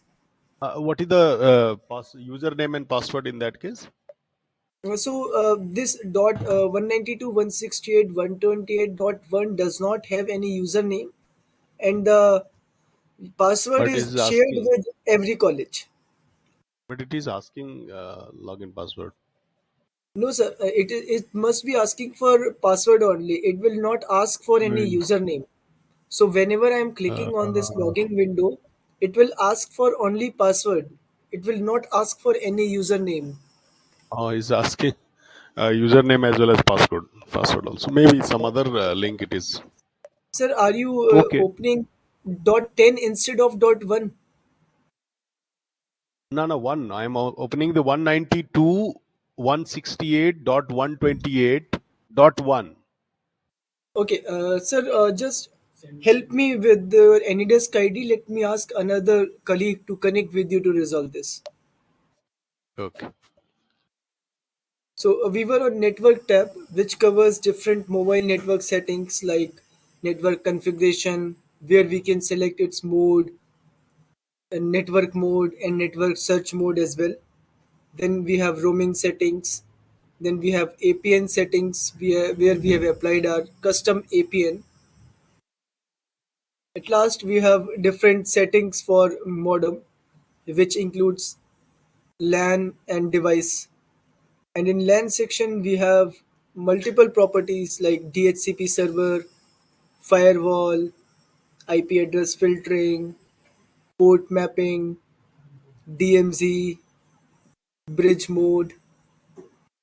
Once done with these all settings, we can navigate to 192.168, 128.10, where we can see live streaming of camera available on the web GUI.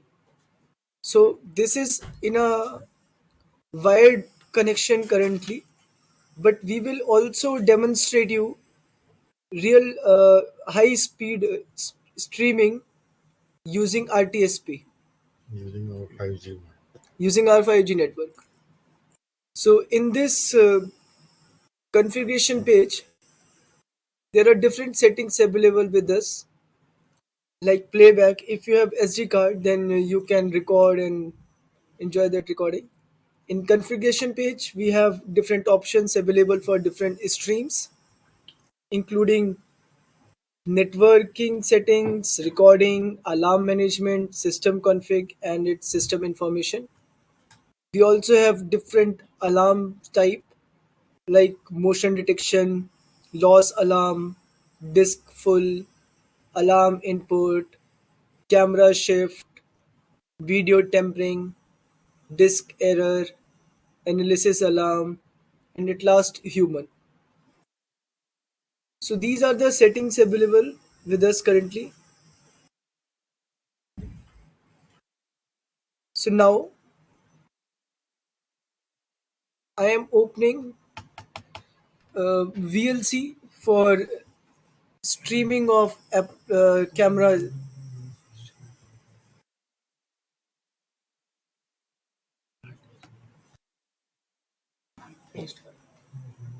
Just give me a minute. Let me paste that URL.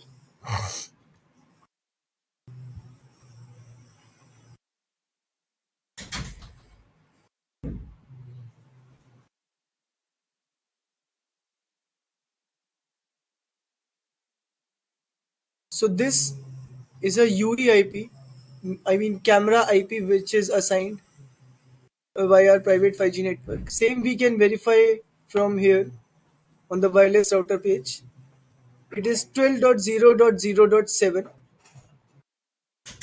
and I am using VLC on MEC to stream this.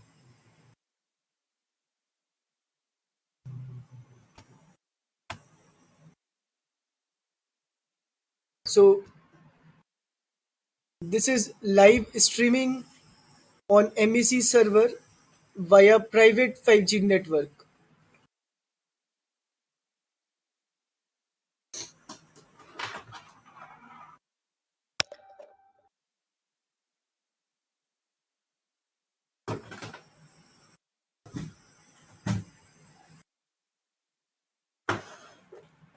So we are done with primary configurations of camera, its default settings, configuration of APN in camera, connectivity of camera with private 5G network, high speed live streaming capability on MEC server using private 5G network.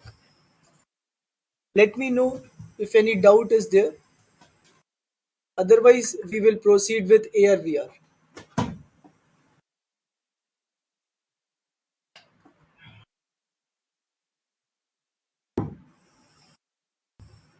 हाँ विवा जी, hello.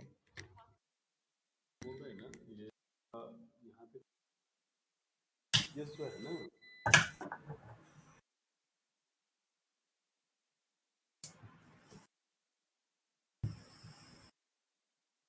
अभी भी UPS काम कर रहा है, ये दिख रहा है काम नहीं कर रहा है। I hope it's clear. Let's proceed further with AR/VR. हाँ पीछे से ऑन है, पीछे से ऑन है, पीछे से ऑन है। हाँ एक बार चेक करा लीजिए, देखिए तो क्या दिक्कत हो रहा है। Next device is AR/VR. OEM of this AR/VR is Ajna Lens, again an Indian company. ठीक है ना। First, we will cover all the Features of AR/VR. AR/VR supports Ajna Developer Hub, which serves as a comprehensive resource equipping developers with essential tools and resources for XR development. It supports wireless connectivity, uninterrupted testing, visual debugging, effortless deployment, shared experience, essential resources, and it also provides debugging insights. This is a product brief which we have given in every lab. These sheets include basic operations, components overview, its parameter, different warnings, and what's in the box also. These are ARVR specifications which we have provided. Ajna XR SE Standard Edition, which is supported by Qualcomm XR2 chip with octa-core Cairo 585 CPU and Adreno 650 GPU. Its display type is dual 2.1-inch FLCD supporting 3200 into 1600 of resolution with a refresh rate of 90 Hz, providing 1058 ppi resolution. We have different tracking buttons, audio connectivity is available with us. Our ARVR also support Bluetooth. It is Android based and currently running on Android 10. It also supports OpenXR development. It is equipped with 6 GB of RAM with 128 GB storage. And if we talk about battery of ARVR, its capacity is 5500 mAh, which is more than sufficient for working for more than 3 hours on ARVR. And it also supports fast charging.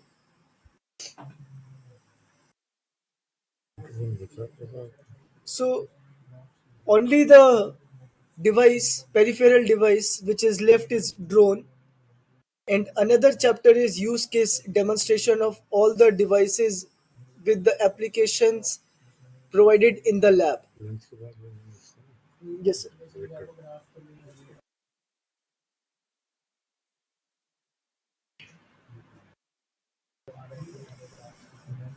Hello, Ramesh ji.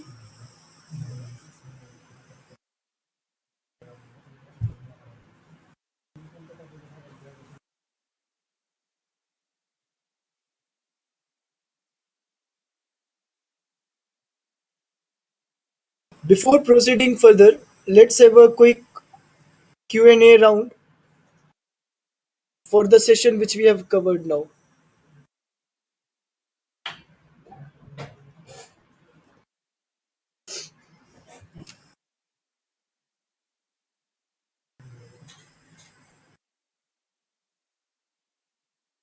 Hello.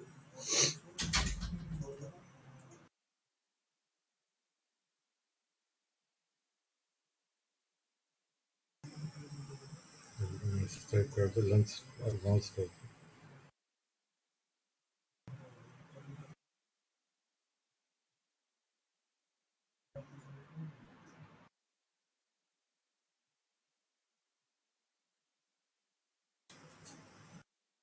Hello, Ramesh ji.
Hello,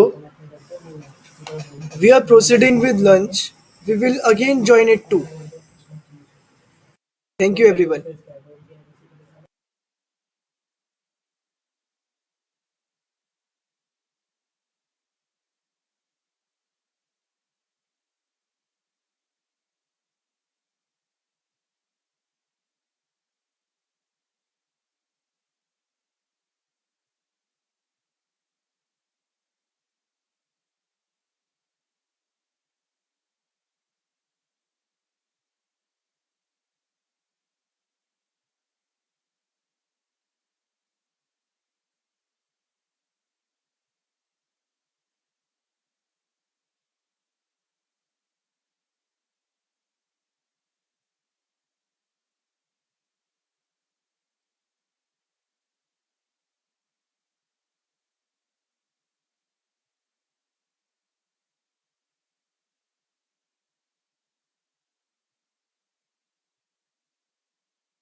Yes, it's visual. Yeah.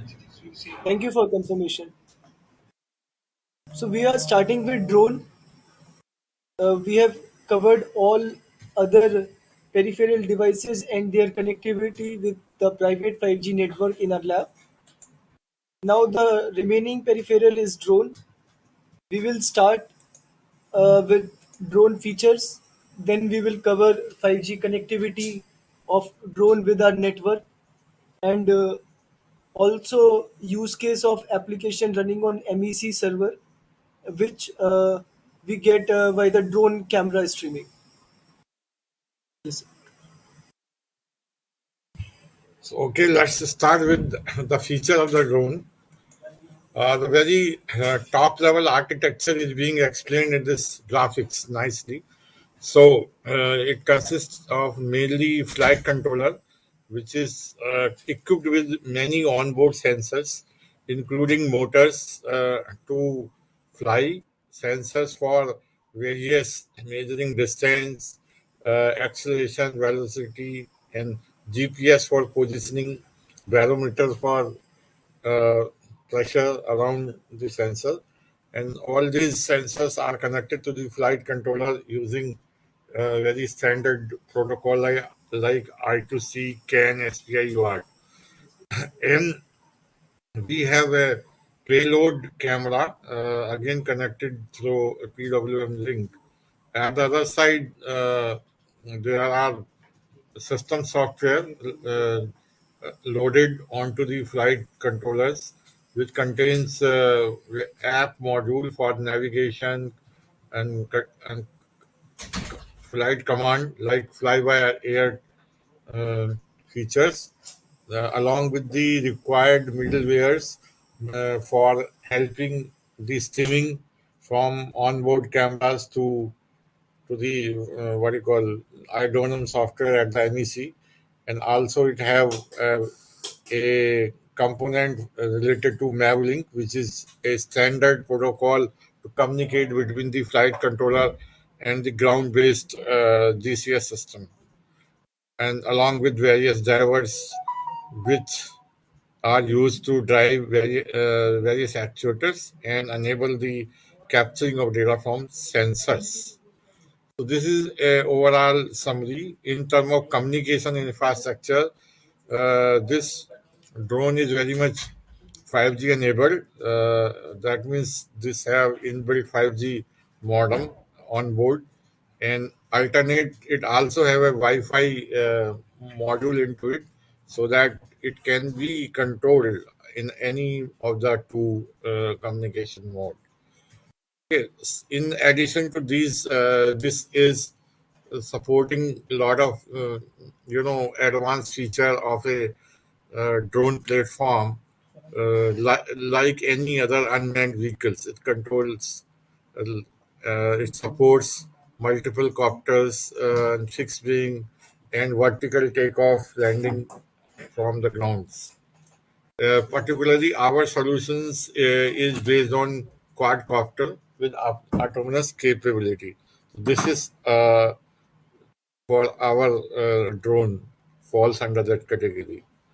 So if we talk about system oblique sensors on board, so key component ensure first of all smooth flight in with the help of flight stack, which do both navigation as well as the fly-by-wire control of the what you call flying objects. Then we have another layer called middleware, which basically enable this platform to communicate with the ground controller stations.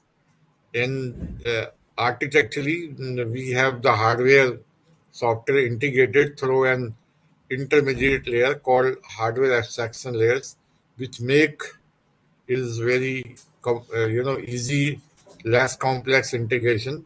I mean, portability of hardware and software are mutually easy.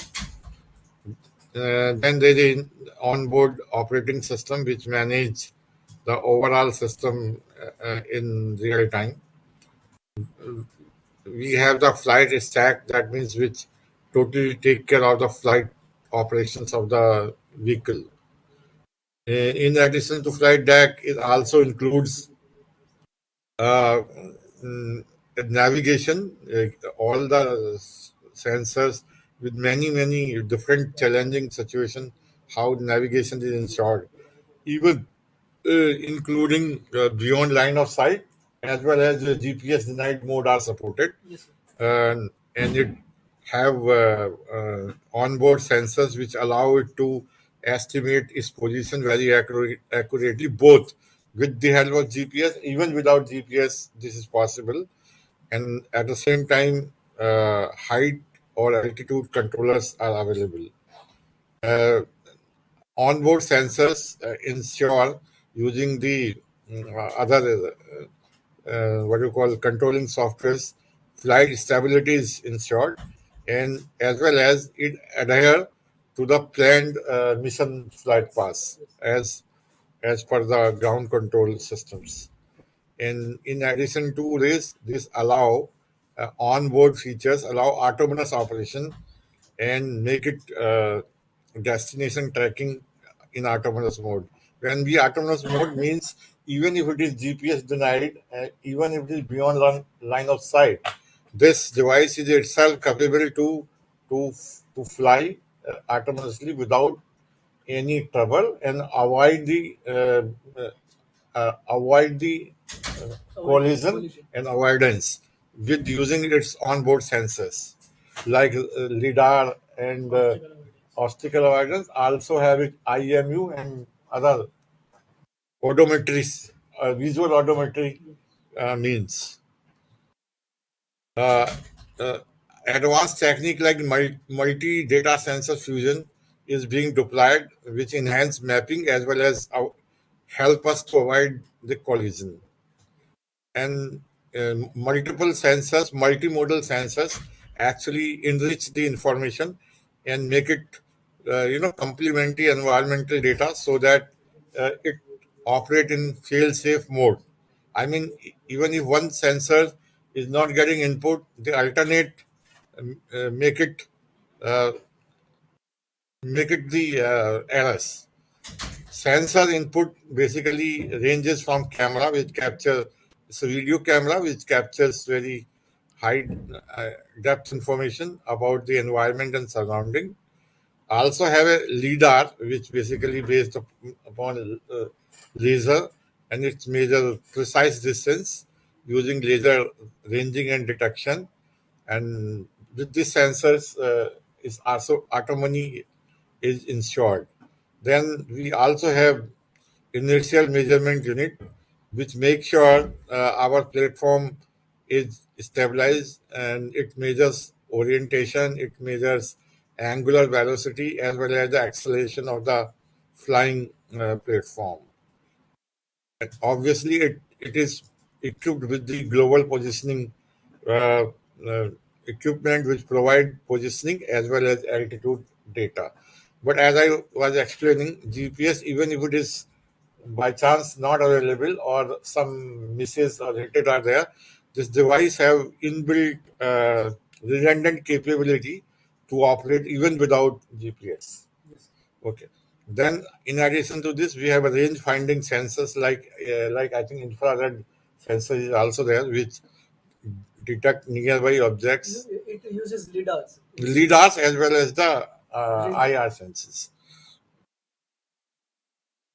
Uh, in addition to sensors, it has been provided with middleware, which basically helps system-wide communication using standardized protocol between the ground control and the flight controllers. Okay, and not only that, it communicates even among the modules on board sensors. Like there are two kind of module. One is flight controller, other is a companion on board compute given, which basically gather input from various sensors, and it have inbuilt compute even on board, which provide front end processing to a great extent. Okay. The another good feature is it separate hardware specific function from high level logic by incorporating a intermediate called hardware abstraction layers, so which allow to decouple the underlying hardware with the uh, running softwares. And there's a one platform called PX4, which is a very standardized fly-by-wire open source technology which has been adopted and it and used in our platform as well. Otherwise, it is very popular, multiple autopilot features. So it ensures minimal software modification for hardware adaptability. So this is the goes about hardware abstraction layer. Okay. Now all these sensor integration are working towards only one goal, so that sensors works in synergy for enhanced perception of the surrounding as well as effective navigation. Data fusion use improve situational awareness and at the same time help to avoid obstacle dissections and enable accurate mapping and autonomous flight planning, including in what you call mission mode. So if we graphically try to understand, it have multi sensor data and and many developed algorithm work onto this to estimate the depth. Then there's a concept called sub windowing, which take the average moving average, allowing us to compute depth as well as working on collision detection uh, mechanism, uh, and so that it can avoid collision avoidance, both temporal as well as the in space, both. So this is the way how multiple chains from multiple sensors to to the end issuing the control command so that flying platform is stabilized in the flight mode. So data fusion is where centralized module which integrates sensors input and generate a multi-dimensional environmental map, including lat long as well as altitude. And after getting all this three-dimensional data, it actually appropriately map it to a known map, so that at a given time it knows where it is being placed with respect to given map as a mission. So basically, it combines camera as well as radar to get the depth as well as distance, all 3D. And similarly, GPS and IMU both are integrated together for getting the position as well as the motion. So you can see in both the place there are dual minimum two sensors are working in hand. The overall individual sensors cover the limitations of other guy and help perception reliably. And we use sub-windowing approach. That means sensor data is divided into multiple sub-localized windows. Each window then contains its own depth, distance, and motion. So this enables us exactly to meet the precise regional analysis around the drone. So we divide the around the drone into multiple sub-windows, and for each window we compute its position as well as the motion around the drone to allow very precise control of the flight.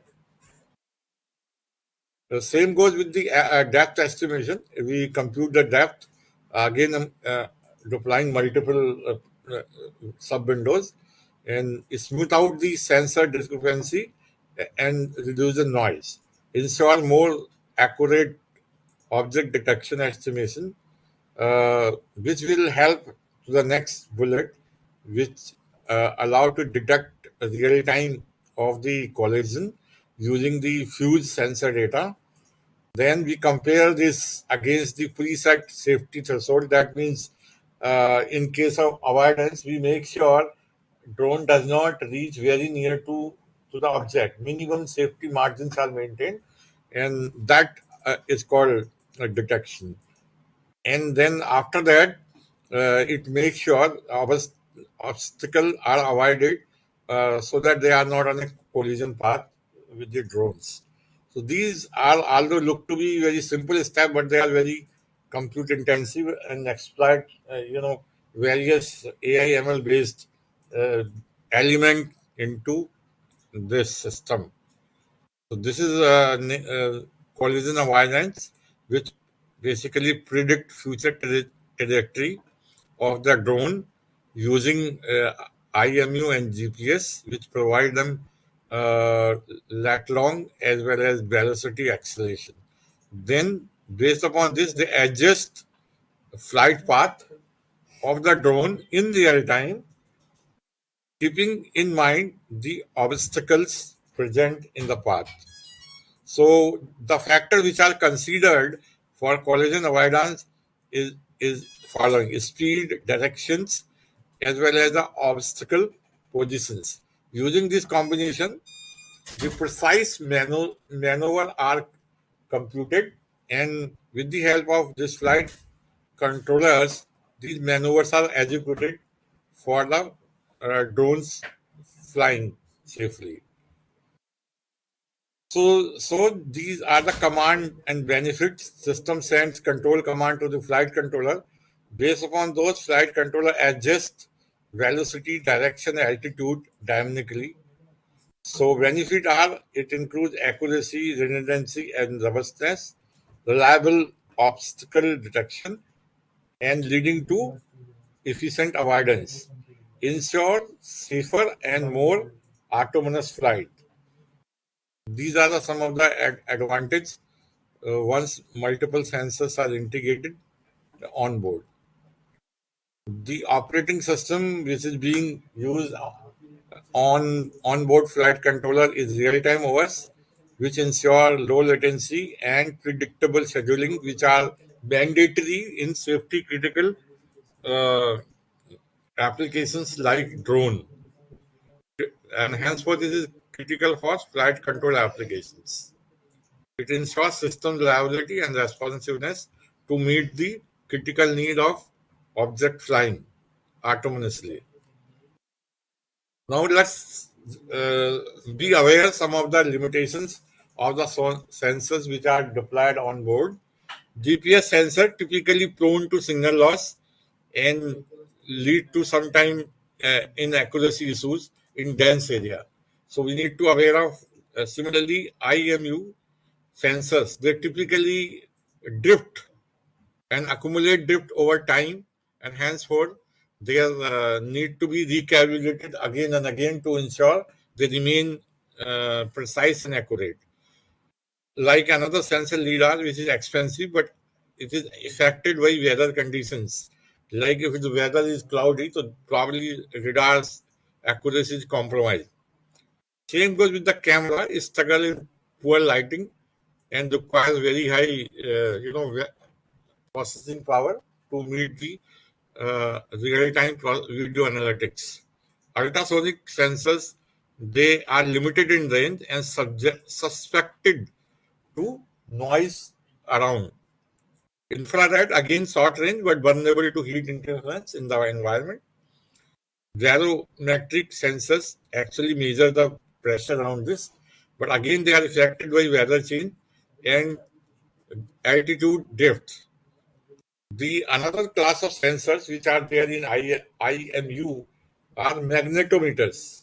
Basically, they measure direction, acceleration, etc., orientation, but they are prone to magnetic interference and require calibrations. So we need to be very careful about the sensors, although dozens of sensors are there, but we need to make them, operate in standard condition, calibrate from time to time, and ensure they are precise and accurate in their operations. Let me take over from this point. Okay, from this point onward, I head over to Aryan. He will take care for the rest of the presentation, Daksh. and that's as well. No, Daksh is taking it. Thank you, sir, for this chance. Now, I am taking any disk of another host machine by which this we can verify drone connectivity with the private 5G network and drone streaming on MEC server, and we can also verify upcoming features via the Hydronom application as well. So, what are the onboard processing, how that application works, and each and everything and know-how of that. And this career.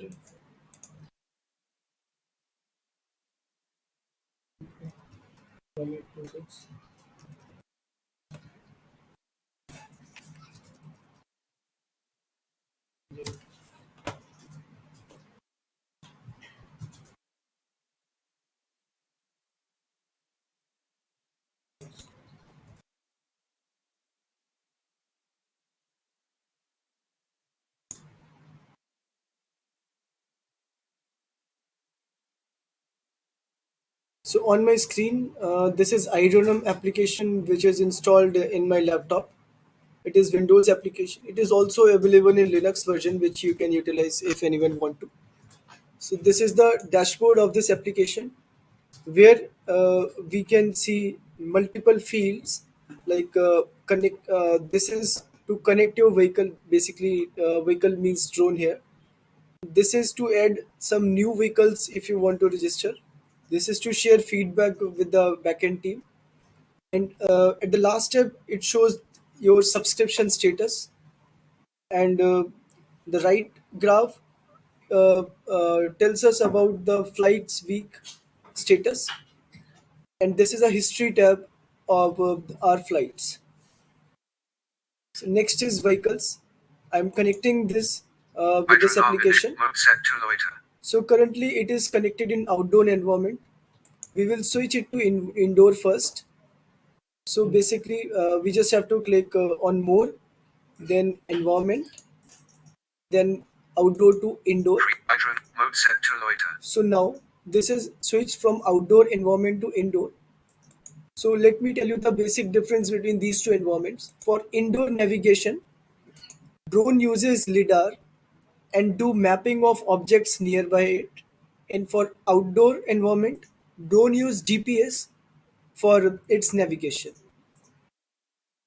So we were on flight controller and companion controller. Proximity 64 tick, So 0.28 flight M. controller Want, manages 0.6 drone M. stability, flight dynamics, and sensor data processing. Its key functions include motor control, flight stabilization, and execution of commands. Example, pighook or ID pilot. In our case, these are the commands on which you can perform on the controller for Pre-arm. different functions. Proximity 64 tick. If you will toggle 0.27 your m. left Want. joystick plus A, 0.6 m. it will perform arm action. It means the propeller will start moving. If you perform this action, it is to disarm, but it is not recommended. Generally, we use this normal X button for landing. Next, we have Pre-arm. data Proximity and control 64 flow tick. architecture. 0.28 m. Want. 0.6 m. Data and control flow architecture in drone is includes multi-layered system architecture for seamless technology integration. It provides abstraction and structured data flow. Four key layers which are involved are data capturing, data storage, processing and analytics layer, control and integration. Pre-arm. Proximity This is 64 general tick. description of 0.29 each layer. m. Want. 0.6 m. We will not go in much details. Next is onboard processing and system specs. So this drone is equipped with hardware for real-time processing. It executes lightweight and deep learning models as well, which we will verify in streaming on MEC server. It also provides instant Pre-arm. feedback Proximity to 64 navigation tick. and data aggregation 0.28 m. systems. Want. In our case, 0.6 m. we are using this iDronum application.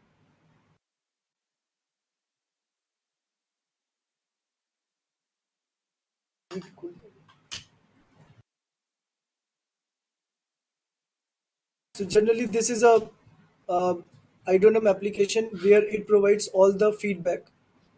Currently, it is not in a situation to fly. We can also verify from its screen. If we zoom in into this, so we can see a line of ellipse around the image, which depicts yellow in some places and red in some places. So this red depicts there's an obstacle near it and it is not ready to fly, because obstacle avoidance feature is on in this fly manner, and it is also showing status not ready to fly. Once it is green, only then you are able to fly, otherwise you will not.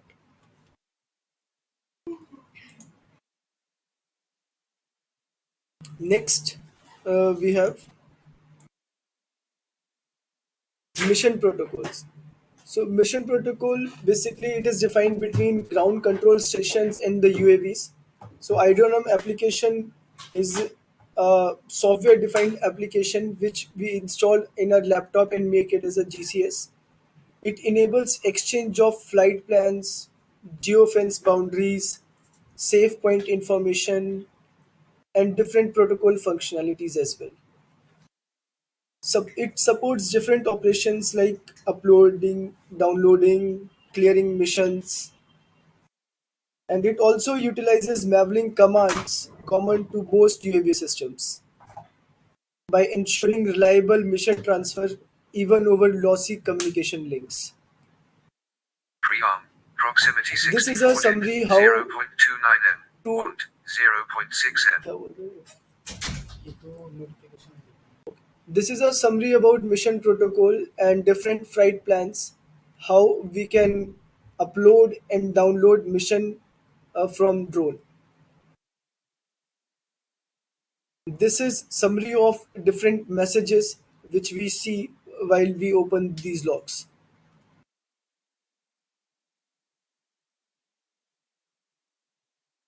This is a sequence of uploading a mission to the vehicle. Mission update must be robust. A new mission should be fully uploaded and accepted before the old mission is replaced and removed. Here on the left hand side, we can see this is a GCS. On the right hand side, we have a drone where mission count is sent from GCS to drone. Then a timer starts. Then mission request ends. Pre-arm. Once again the Proximity timer 64 tick. starts so that the mission 0.28 m. item Want. uploads successfully and 0.6 m. iterate through different items. Once that mission request is end, again that timer starts. So this is a sequence of architecture flow which it should follow for successful mission uploading. These are steps in detail to upload mission sequence.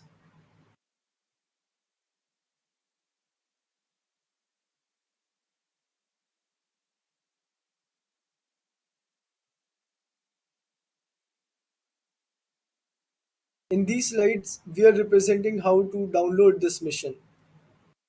To download mission, we have to follow same similar steps like we used in uploading. Key difference is here's a client which sends mission request list, and autopilot responds with the current mission item counts, and GCS request mission items, and the drone supplies them, which ensures synchronized mission retrieval between UAV and the control system.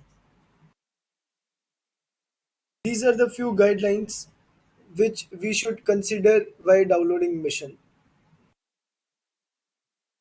This is again the same example which we used earlier.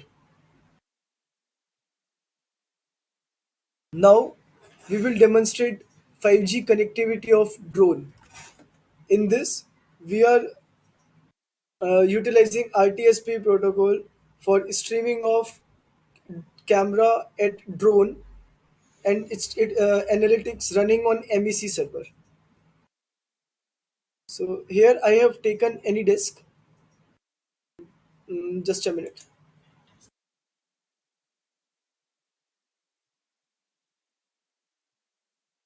So this is our MEC server.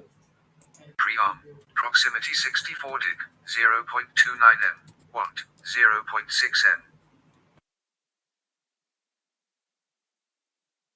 So once you are on MEC server and you are able to reach the UE, I mean we can verify the same by opening the terminal and ping the UE. Like I know the IP assigned to the drone currently is 12.0.0.3. So I'm Pre-arm. not able to Proximity reach. 64 Just dig. give me a moment. 0.28 m. Watt. 0.6 m.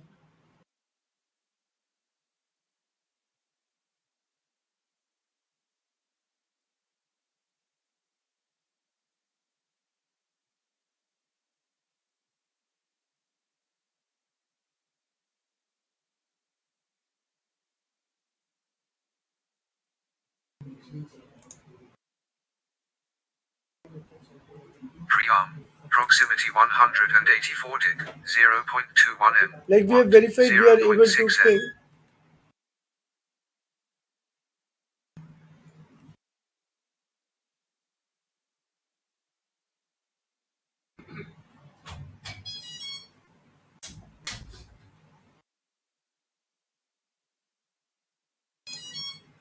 Hydronorm initialized.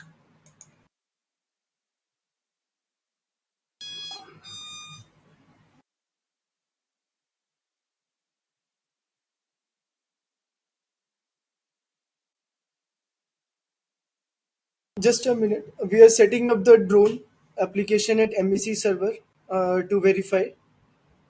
In the meantime, let me give you brief discussion about this communication of 5G over drone.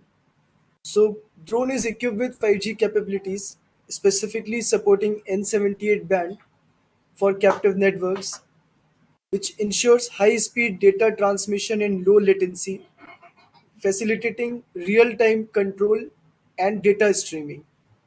There are multiple benefits of it, like it enables remote operation with minimal delay and also enhancing responsiveness and precisions. There's a one of the use case which we are utilizing here, like drone is equipped with camera. So whatever the drone streaming we are analyzing at MEC server, we are performing different analytics on it, AI/ML analytics, and doing human detection through that. So which can be used for a different kind of applications which we will recommend. Just give me a minute.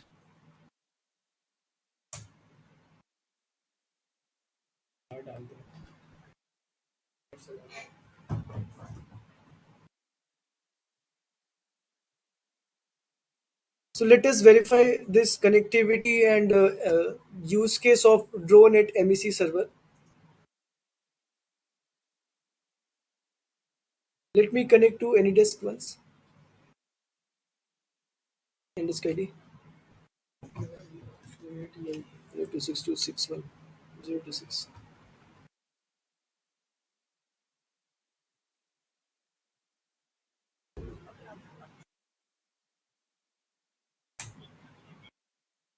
So this is our MEC server.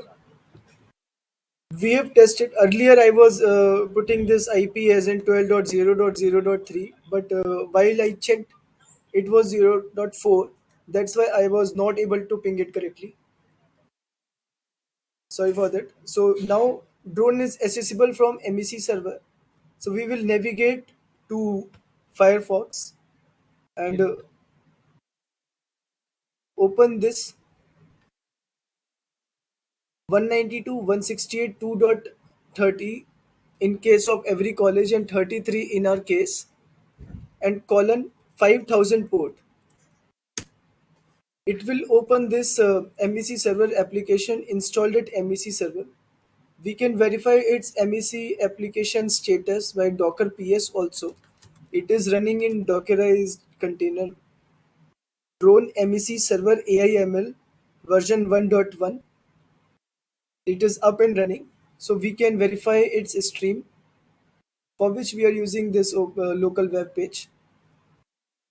So like we have checked RTSP colon IP, we have verified it is 12.0.0.4. Colon port we are utilizing is 10,000 slash drone cam.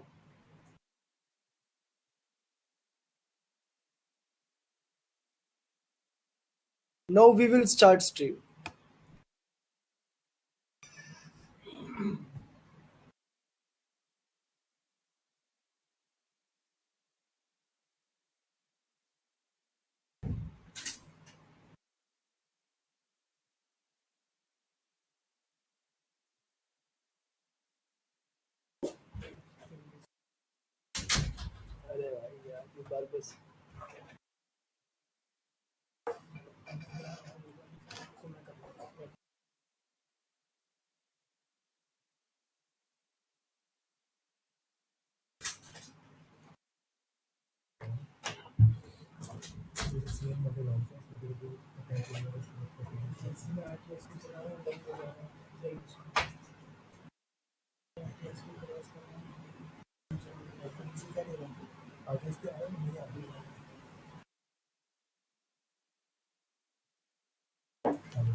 We are facing some issues in showing MEC application currently.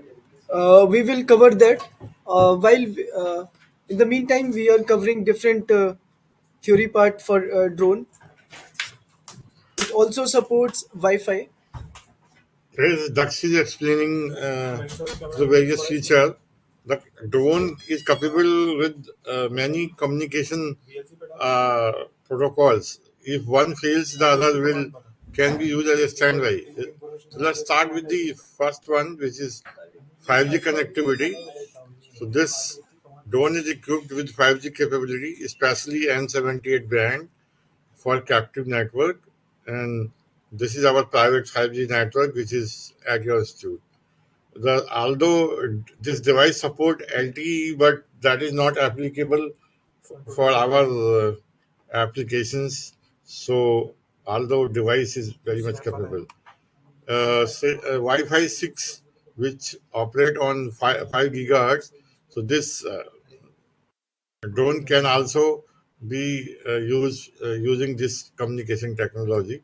But again, this has to work within the range supported by Wi-Fi 6, which is not very long, is short range, while 5G provide extended range.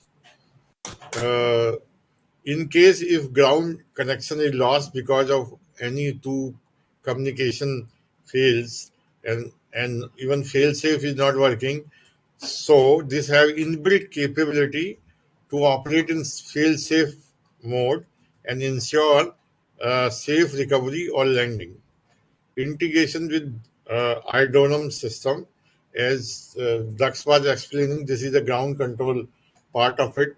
This can be made hosted either on a PC or on a what you call MEC server given to you, and it comes in two flavor: iDronum and iDronum Enterprise platforms.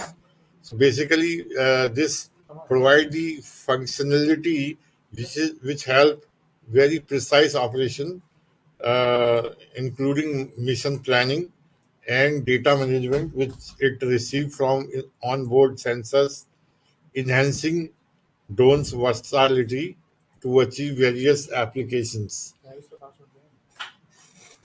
The other feature which this drone is equipped called geofencing.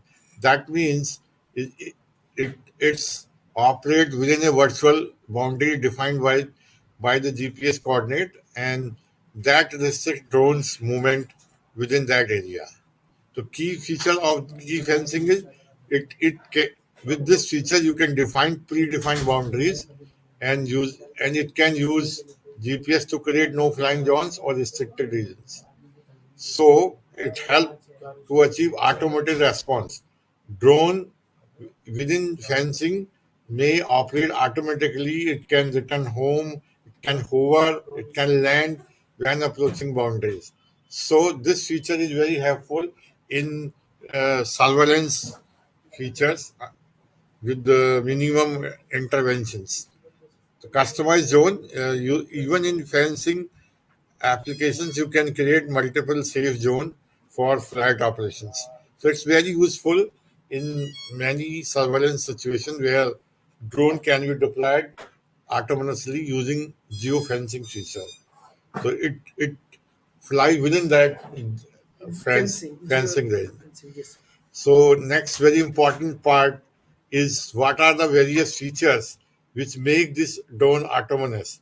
So we will spend little time to understand. So very first component is called visual inertial odometry. That means this kind of set of equipment allow uh, visual range odometry, which combine basically two major sensors. One is camera, which is a normal camera. The other is IMU based devices, and both of them together they estimate the position of drone and orientation in real time. And this is especially useful in a situation where GPS denied environment, like indoor tunnels, dense urban area, where GPS are not reliable and you cannot depend. So in those situations, VIO comes to rescue and is very helpful.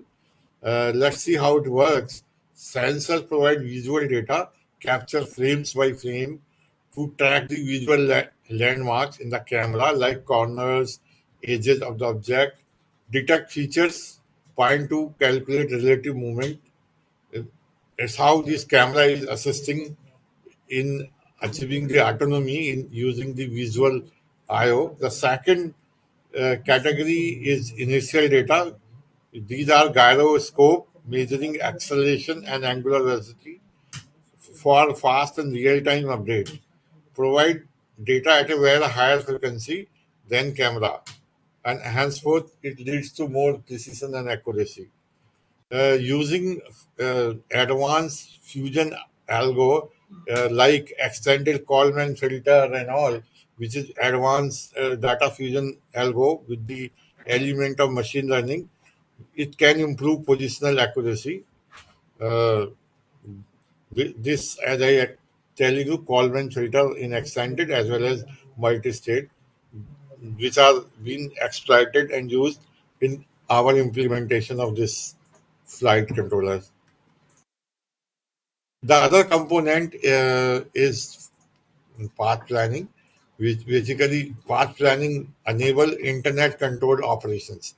Remote drone basically allowing you to fly drone from the remote places, Yes, sir. allowing users to execute mission from virtually any locations. And to achieve that internet control operation, we need a very standard protocol support using in this what you call in this industry, which is called Mavlink.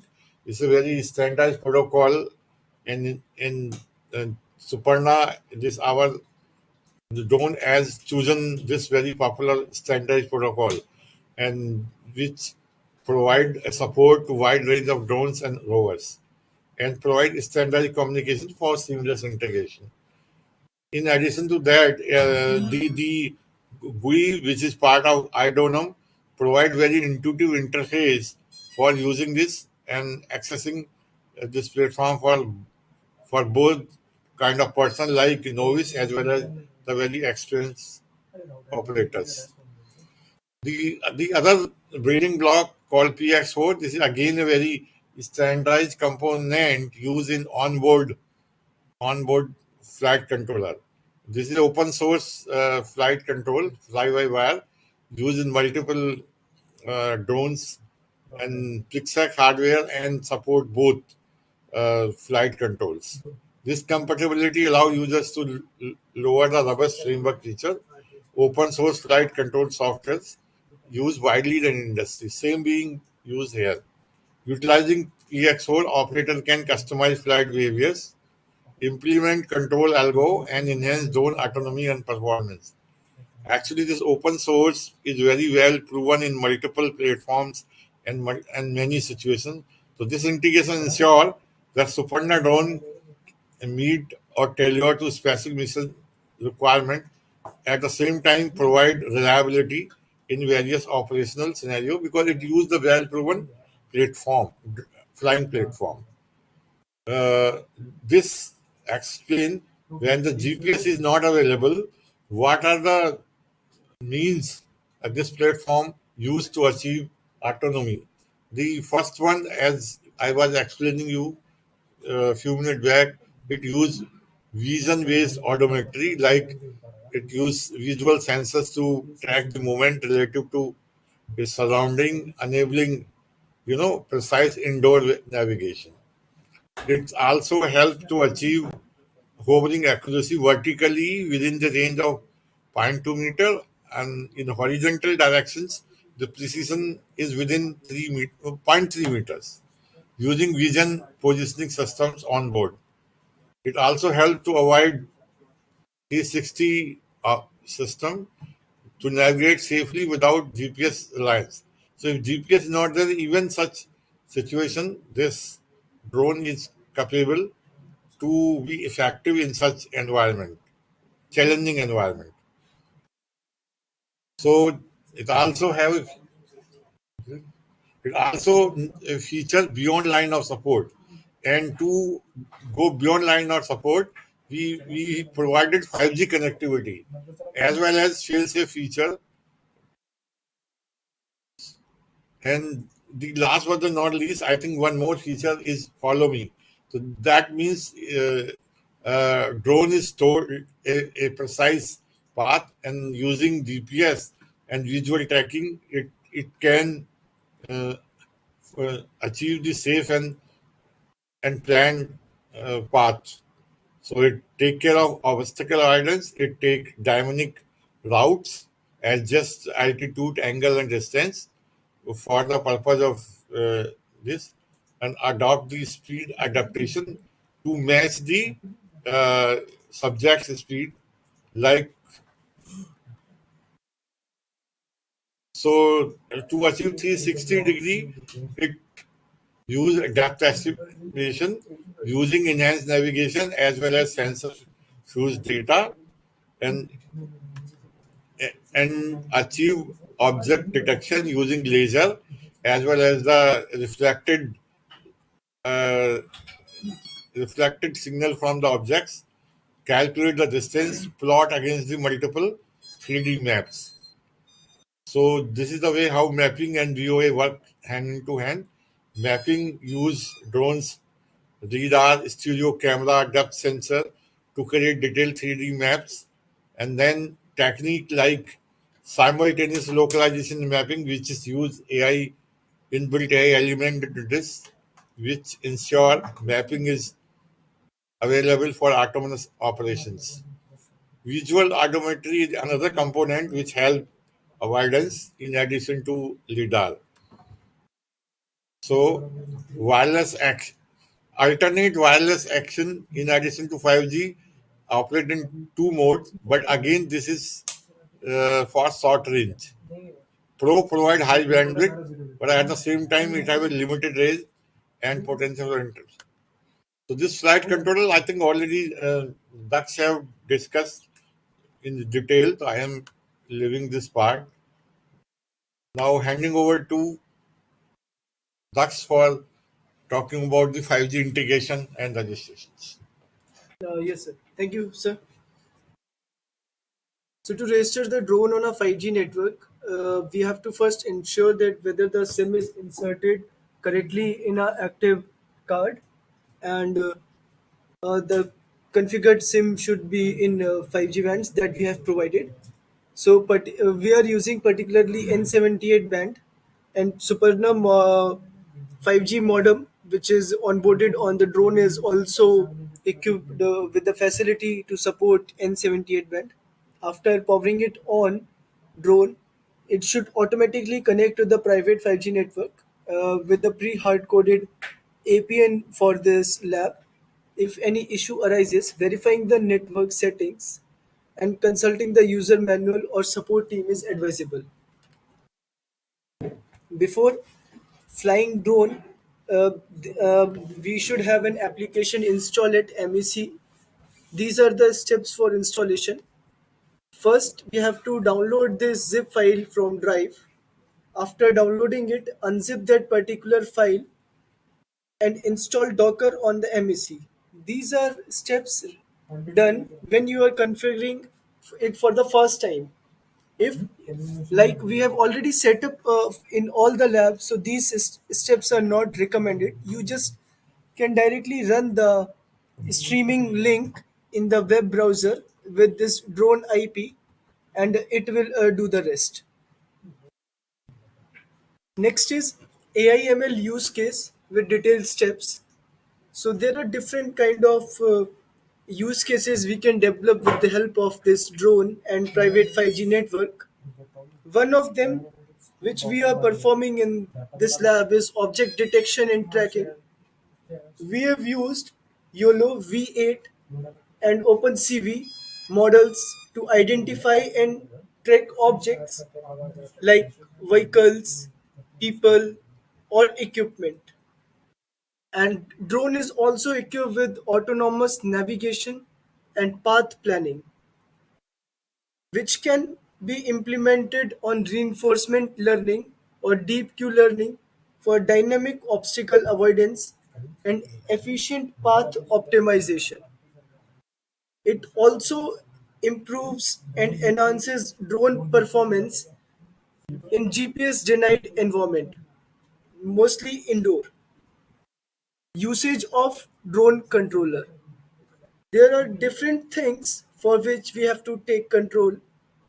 One of them is flight control, which manages throttle, yaw, pitch, and roll for stable maneuvering of drone. Next is GPS navigation, which enables autonomous waypoint navigation and return to home functionality. Third is camera control. We can adjust gimbal angles like zoom, and also change shutter settings for optimal image and video capturing. Next is mode switching, which allows pilot to toggle between flight modes such as manual, altitude hold, or position hold. Next is telemetry display, which provides us real-time data like its altitude, speed, battery, status, GPS coordinates. These all things we have demonstrated in Hydronum application as well.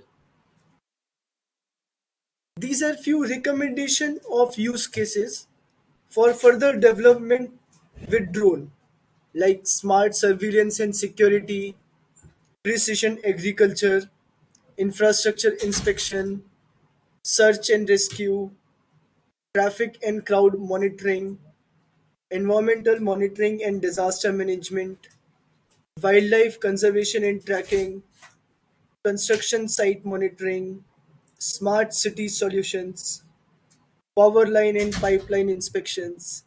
So generally, when we have supplied drone in all these labs, so all the professors were very keen on different kind of use cases on drone and what are the things they can develop. So this is a list of all those different projects which they can start with this infra.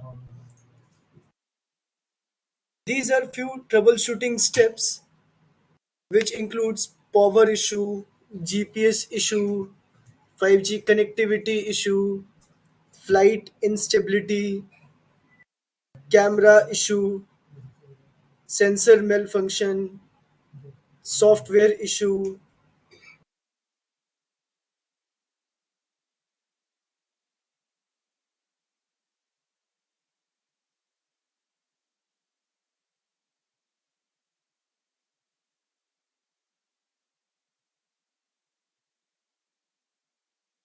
Left like real-time streaming of drone camera at MEC server, for which I have not demonstrated earlier. Right now, I will demonstrate it.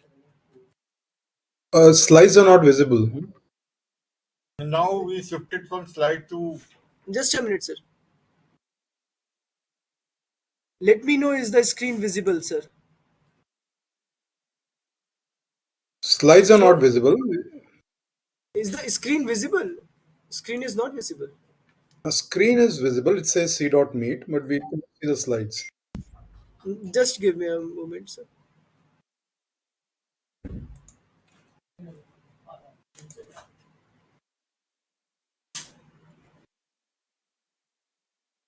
Okay, I'm sharing my screen again, sir. Is it visible now, sir? Yes, it's visible now. Yes. So we have connected drone with our private 5G network, and this is a real-time streaming of the drone on MEC server. This drone camera is detecting different humans sitting in our lab, which is changing in real time. So it also covers drone capabilities, different features, connectivity, its usage, different recommendation for use cases. Now we will move towards use case demonstration of different applications used with different peripheral devices in our lab. Before starting that, we will take 10 minutes tea break. Then we will again resume this activity. Ramesh ji,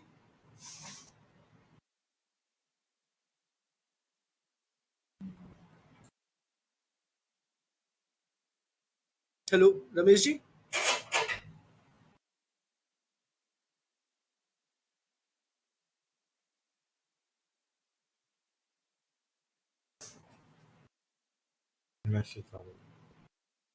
Respected guests, there is a 10-minute break for tea. So we will be again joining at 3:25. Thank you, everyone.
Hello,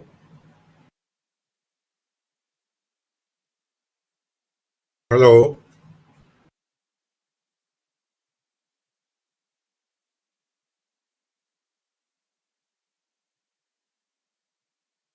Yes, we are able to hear you.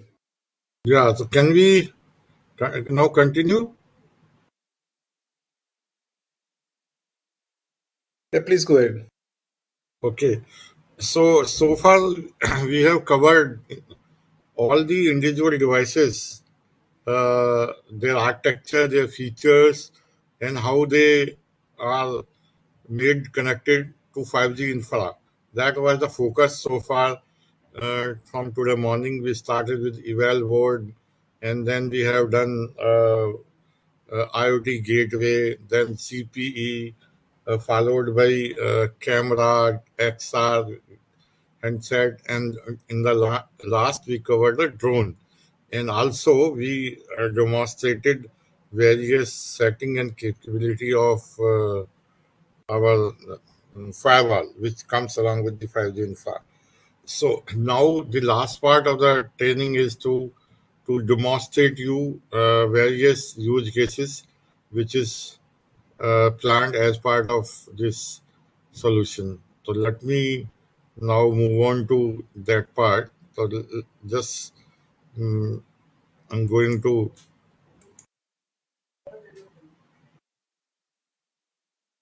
Can we resume, sir? yeah, I've already started. Okay sir, आप theory start करिए sir, मैंने use cases तो हम कर- parallelly दिखाते रहेंगे. Correct sir. Unmute है ना सर? नहीं, hold it. So I was just telling you the various use case which has been pre-developed along with delivery, and they are available with each institute. So now demo part will start with the camera, and then we move on to the drone is already shown to you before tea break. Then we'll move on to IoT gateway, and eval board we have shown in the morning, but we can again connect with sensors. Okay, and similarly we go to CP connect XR headset with that uh, equipment. So these are our planned use case demo. So I'm starting with the brief overview how the 5G camera is being configured for the use case. Then Dux will exactly show you what are the steps to use. So this is the overall scheme how the 5G camera is connected to 5G infra. So 5G is connected uh, with the help of our RU unit, and then in turn it is connected for analytics on our MEC server, and we are seeing RTSP, which is real-time streaming protocol, happening across the 5G communication infrastructure. And then there's one application plane called VLC, which we have already which have already used for drone. This can also be used for camera, but this does not have any analytics. Then second case is where analytics is also enabled, and similar mechanism is used for this. So already Dux has explained how to configure camera using various steps. So we will again repeat them. And these were the settings shown to you in the first half. Some of the codec settings, uh, audio settings. audio settings for the camera, and for video as well as audio. Then setting up with and ready for APN setting. So we are entering through using web page, and these are the details of web page. When we have to go to network, within network, probably we have to set up APN setting profiles, and with that we choose 5G Lab 1 as our APN name, and we save it and then apply to our 5G camera. After this is done, we need to delete the existing one so that it does not interfere. Okay, so these are some of the settings which recommended before we make the camera usually. run into the mode. Once this has been achieved, we can probably connect camera with two alternate methods. Mainly preferred mode is wireless using 5G. Although if somebody want to debug, then this is a fallback option. Okay, many times we have to go to this track. Now, Dax will show you how we have achieved this. Yes, thank you, sir. So this is one of the use case in which we have implemented object detection, human detection, license plate detection, and people count in at MEC server. So I will take AnyDesk for the same and demonstrate you this live application. Just a minute.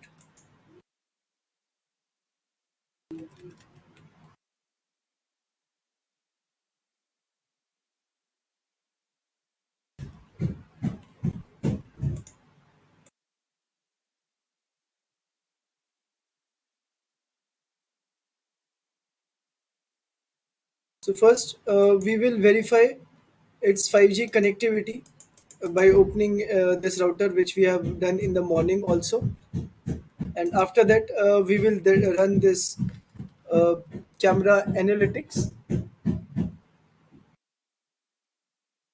and perform different model applications based on the use cases.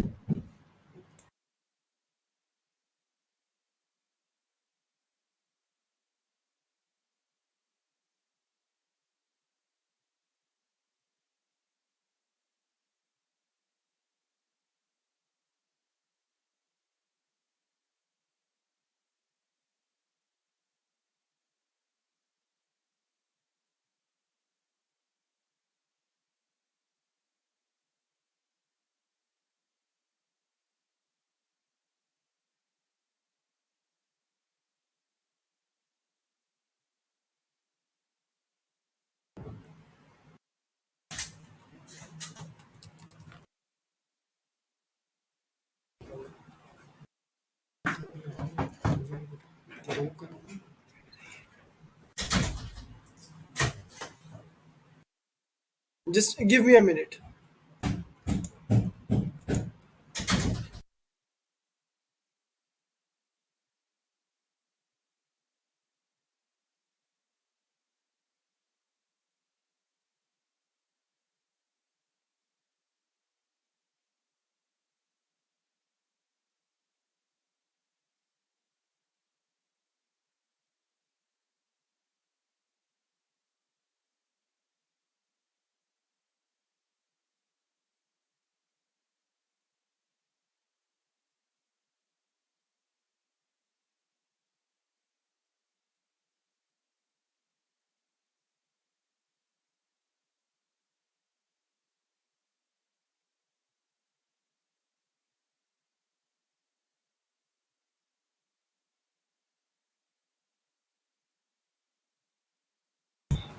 Hello.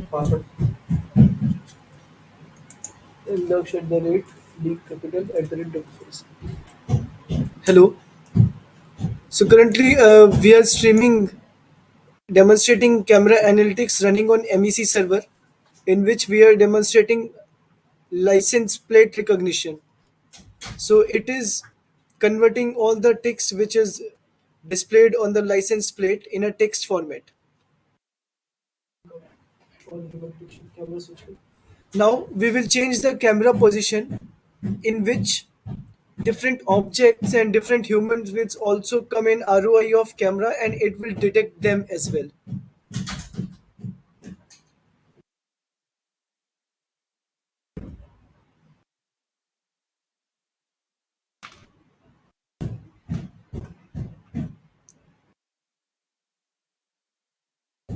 So now we will run another code, in which we will demonstrate people count, human detection, and object detection.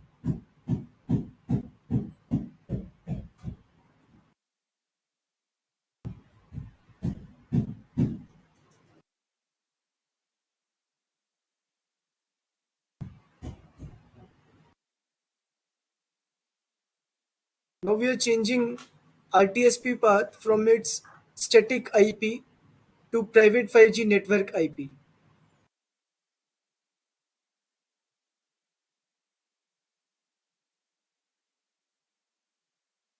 As we can see, the dynamic people count can be seen on the screen with object detection and human detection as well. It is counting different persons, different humans, different objects parallelly. So this is a single model in which every model is running. So we have covered use case development of camera. Now we will proceed towards use case development. What is next, sir? Sorry. Yes. Use case development with 5G camera is done. Next is use case development with drone. This is we have already covered. I will cover this theory part as well. So we have connected drone with our private 5G network. We have configured drone using its SIM card.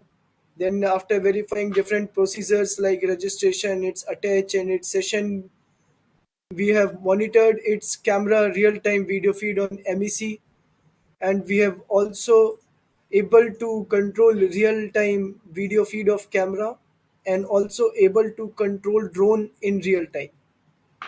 So for that you have to configure iDronum application in your host machine, for which steps are listed.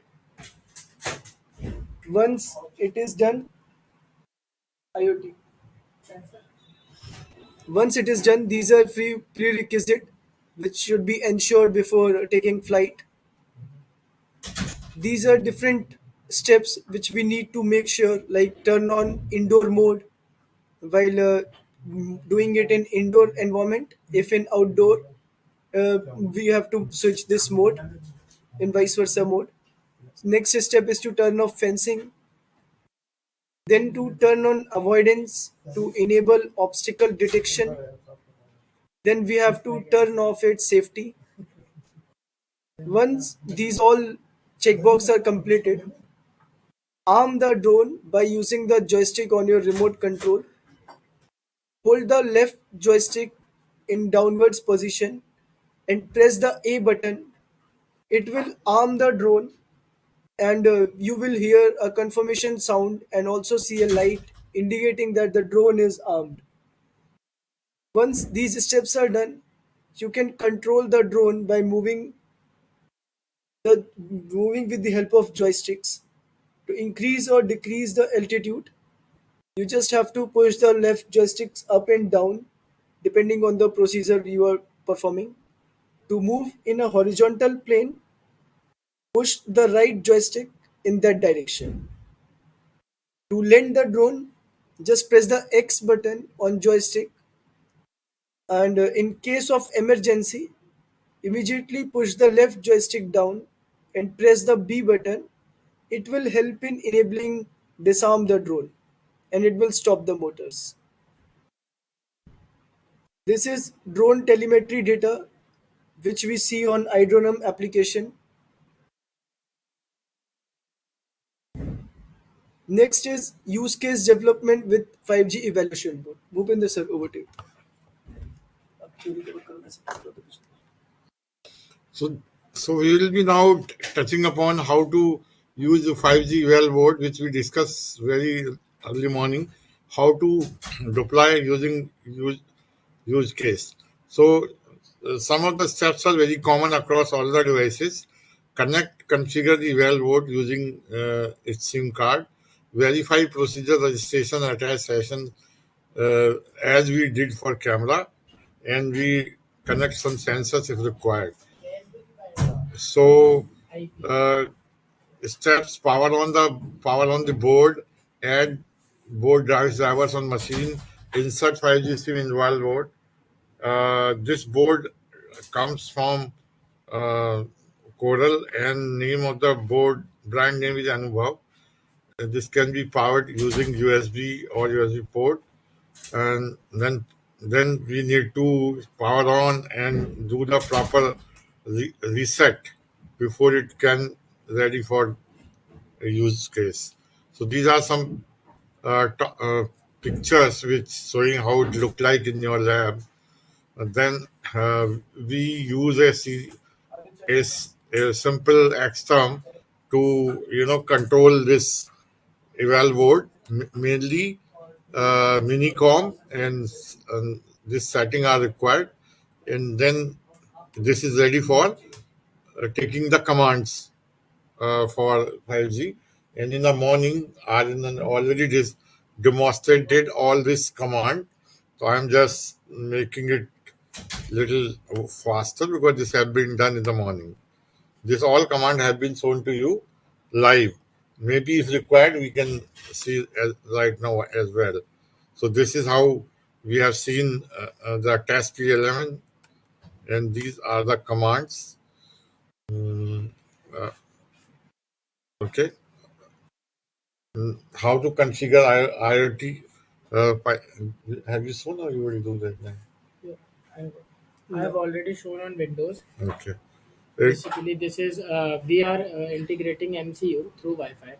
Okay. So Aryan will demonstrate you I'm all the sensors data which is connected via evaluation board, and he will directly open the dashboard locally, and they will demonstrate you. Sir. Just a minute. okay. Okay, sir. Check करा के check करा. MEC will be- Okay, yes. So this is a MEC server on which Aryan is doing SSH.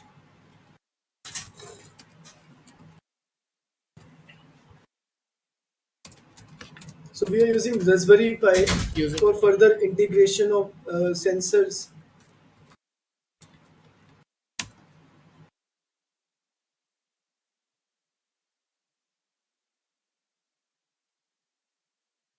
So this is the MSC's IP, and now we will type its port number 9090 for Things board.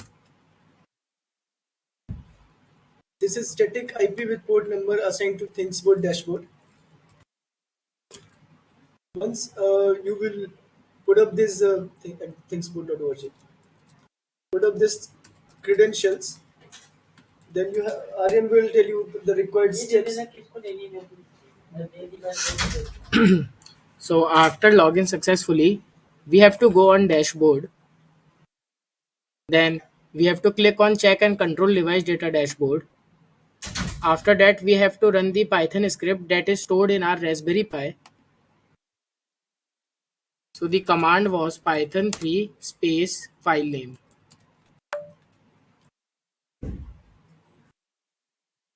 By pressing enter, the script was successfully started. Now we will go on browser and tap on the sensors button.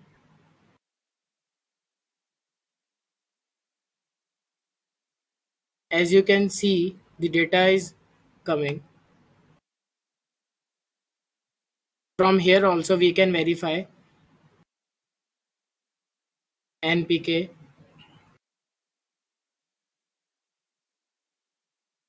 Now we will go for temperature and humidity.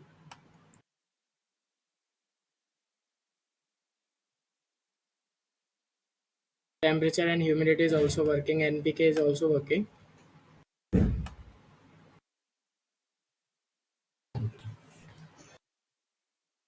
So So this is the use case this is of the use case. sensors. PPT.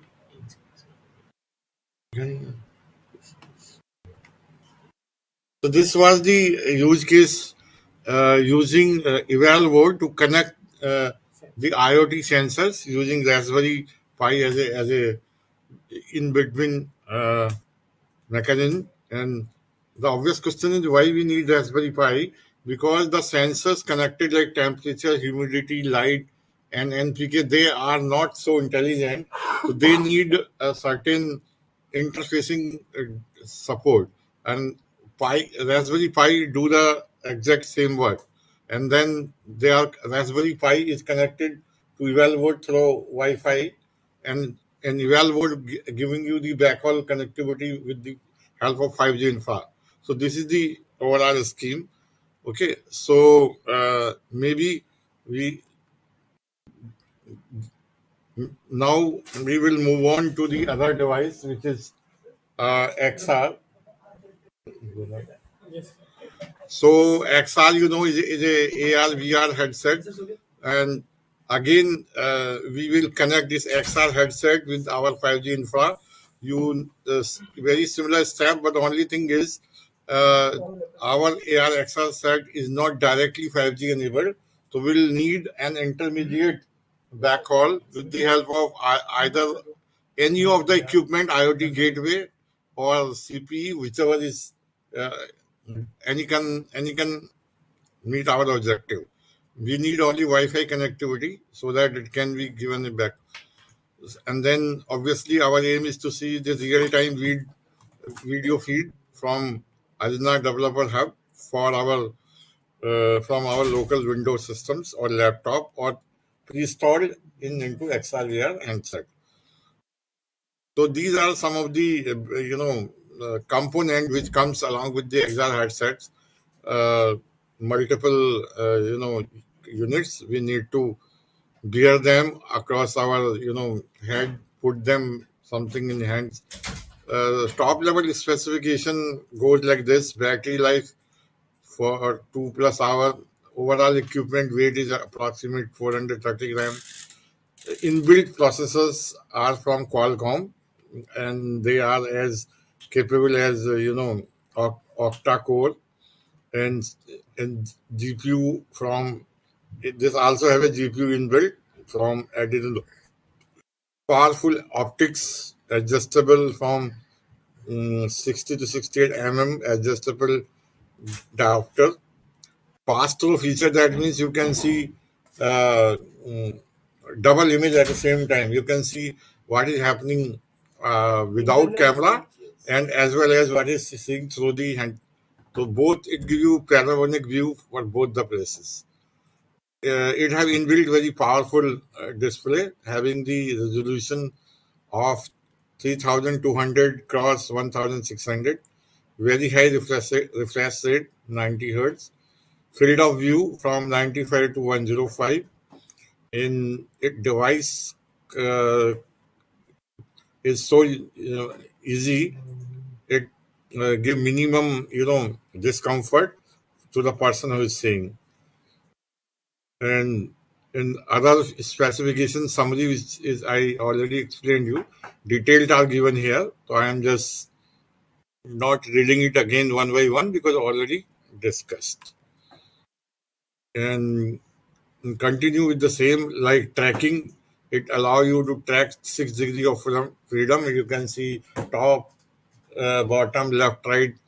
In there are many buttons given on the equipment which come along with audio and connectivity supports. System inside is Android.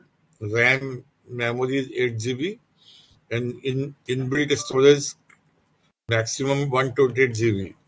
Okay, and this suggests ecosystem. It can use OpenXR, SteamSR, and based upon what you call ADH, Anjana Development Hub, which is a resource to be used along with this XR headset. This is again a data sheet. Now, this is the overall, integration diagram which is being used. Now, Dax will take from here to explain exact working. So in this current diagram, on the left hand side we have our G0B core and MEC server. With the G0B server, LPRU is connected, by which different devices like CP, IoT gateway, and all the peripheral devices are connected. Just because AR/VR is not SIM enabled, so it has got Wi-Fi over which it will connect with any peripheral device which radiates, and then using another host machine. In this case, we are using Windows laptop for on which we have installed Ajna Developer Hub application, which helps us in uploading and downloading all the applications on this particular headset. So now I will take any disk of my machine on which this Ajna Developer Hub application is installed, and will demonstrate you over that application, and also demonstrate you the application which we have installed at every institute for training purposes.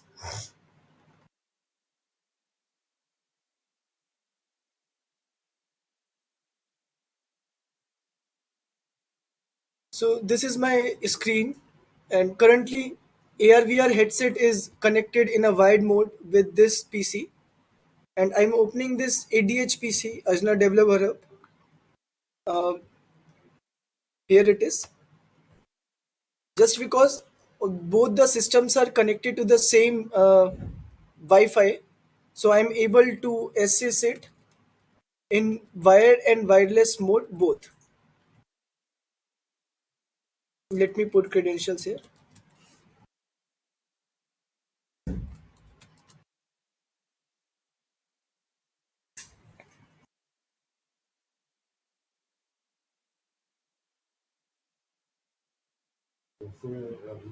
So we can check on the left hand side there are different tabs including device management, device analytics, which include CPU, thermal and GPU usage, different projects if you have any, documents of like user manual, solution manual, different configuration manual and different SDKs, resources.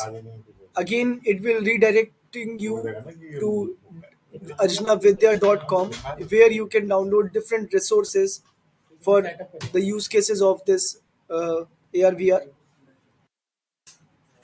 On the other side, we can also check in device management the battery percentage of this headset. Currently, it is charged 100%. We can also record and take screenshot from this application only. We can also stream over Wi-Fi if both the host machine and headset is connected on the same network. And similarly, we can also cast from here. If anyone want to upload any app or delete any app on the Ajna AR/VR headset, then they can follow this app action toggle button and upload from here. So this will upload application or APK from your host system. Now we will move towards training application provided in Ajna AR/VR. So I am using again the same application Visor for streaming of headset at the PC. Though it is connected, so I am able to stream. So this is internal structure of AR/VR. Now I am wearing my headset and will navigate to the particular game. Then you can see. Bhupinder sir, please confirm. Yeah, yeah. I'm wearing headset, so I'm Yeah. not able to see on the Yeah. outside world. So while Dax is doing uh, maneuvers using the actual we had AR/VR headset, and we are exactly mirroring using any DAX for your purpose. So my screen is visible, right, sir? Yes, yes. Yeah. So I'm navigating to this tab where I'm opening my apps, and under my apps, I am opening this application VRC Builder Demonstration. So now this is a training application made on Unity platform. So as you can see, my hand is converted into a glove, just like a real one. I can also able to control this application. I'm launching this. So it is a whole full set of instructions for working at heights training. It is installed at each AR/VR supplied at every institute. So this also covers use case development with Ajna AR/VR. Now I am exiting this application. There are different applications also present in this like Firefox, Ajna Stream, Ajna Gyan, XR Beta, which colleges can utilize for different purposes. So this is all about Ajna AR/VR. Now we will proceed towards use case development with 5G IoT sensor. Thank you, Bhupinder. So let us go to the last demo of the day using IoT gateway. Although we have shown IoT sensors using eval board, we have another way, another you can say scheme to demonstrate the same. First of all, these are the sensors connected to Raspberry board according to this wired connections. Okay, and then this is the second showing the other two sensors. Okay, once we have connected this, now we are setting the RUTX APN, which is very much similar to earlier other devices, and this we have shown in the morning when we were discussing IoT gateway. So it is exactly I am reproducing here for quick reference. So we go to web GUI of RUTX, do the minimum required setting here, going to respective GUI menus. This is about how you set your APN, and as you know, each and every device require APN setting, and this screen is exactly meant for this. Okay, so we configure this IoT gateway using this port and settings. Now we move on to uh, the second component is after setting the IoT gateway, now we need an analytics software to be enabled. And again, here is a thing board is a open source customized hosted at MEC server, which will be using the data from the sensors. So again, this is a login procedure for this software, and these are the credentials and need to be appropriately uh, given. And here is a dashboard which look like this, showing different what you call live sensor data. Okay, so these are the some of the things which we can see, and this look like immediately we will move on to the live dashboard. Okay, so now our team member Aryan will show you exactly the similar graph which we shown in the morning, but with that was with the help of eval board. Now it is with Now with the help of IoT gateway. IoT gate. over to you, Arun.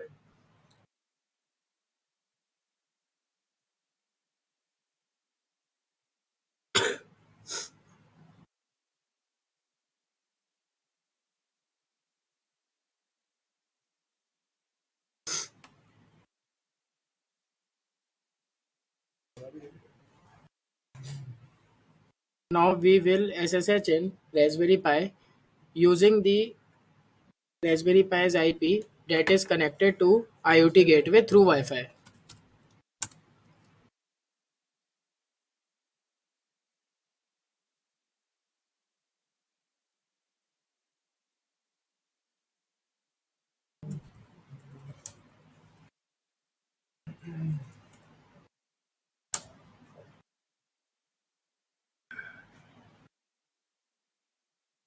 I will open Things board again.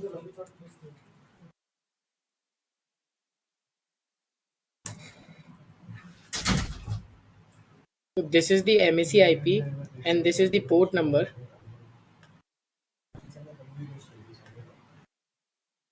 Now we will go and check and control. Then we will run the script by using the command python 3 space file name.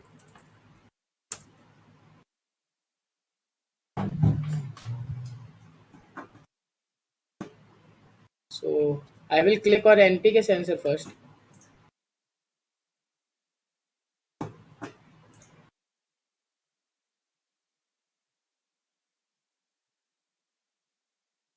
As we can see that the data is coming. Now temperature and humidity, after that TDS and light.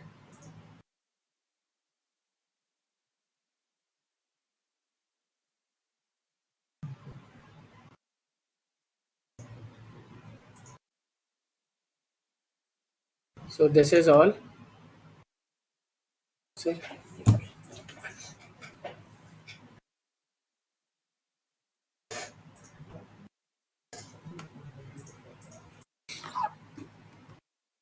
So with that, our this agenda item of the day, last item, we are almost completed. OAM is already covered yesterday as part of NMS. Okay, so with that, we almost done with our presentations and demo. Now stage is open for question answers. We'll take your question and answers.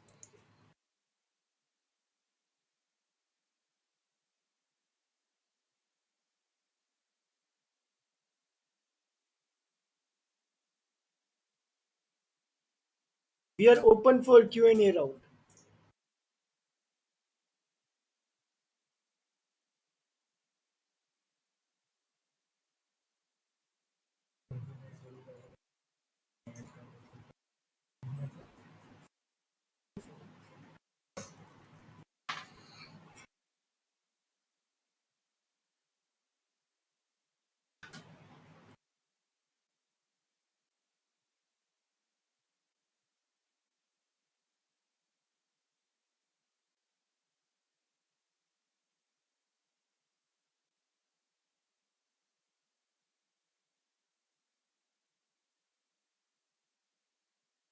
Hello, Ramesh ji. Hello. Yeah, Yes. please. So far, we have completed today's agenda, in which we have covered all the peripheral devices, their connectivity with the 5G network, and different use case development using their peripheral devices, including recommendation for future. Now we are open for question and answers round.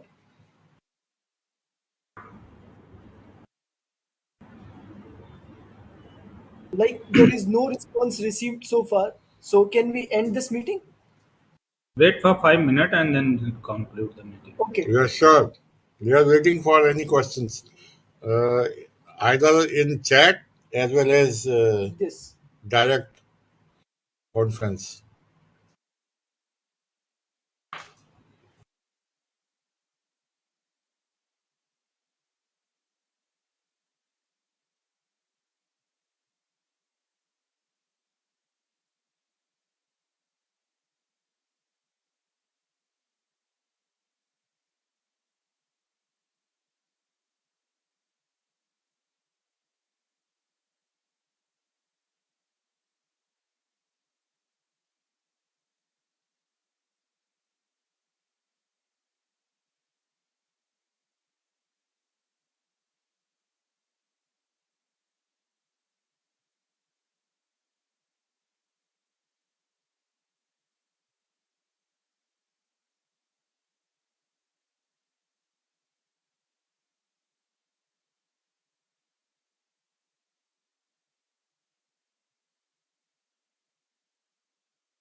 I would like to thank all the respected professors and research institutes, research scholars who have joined.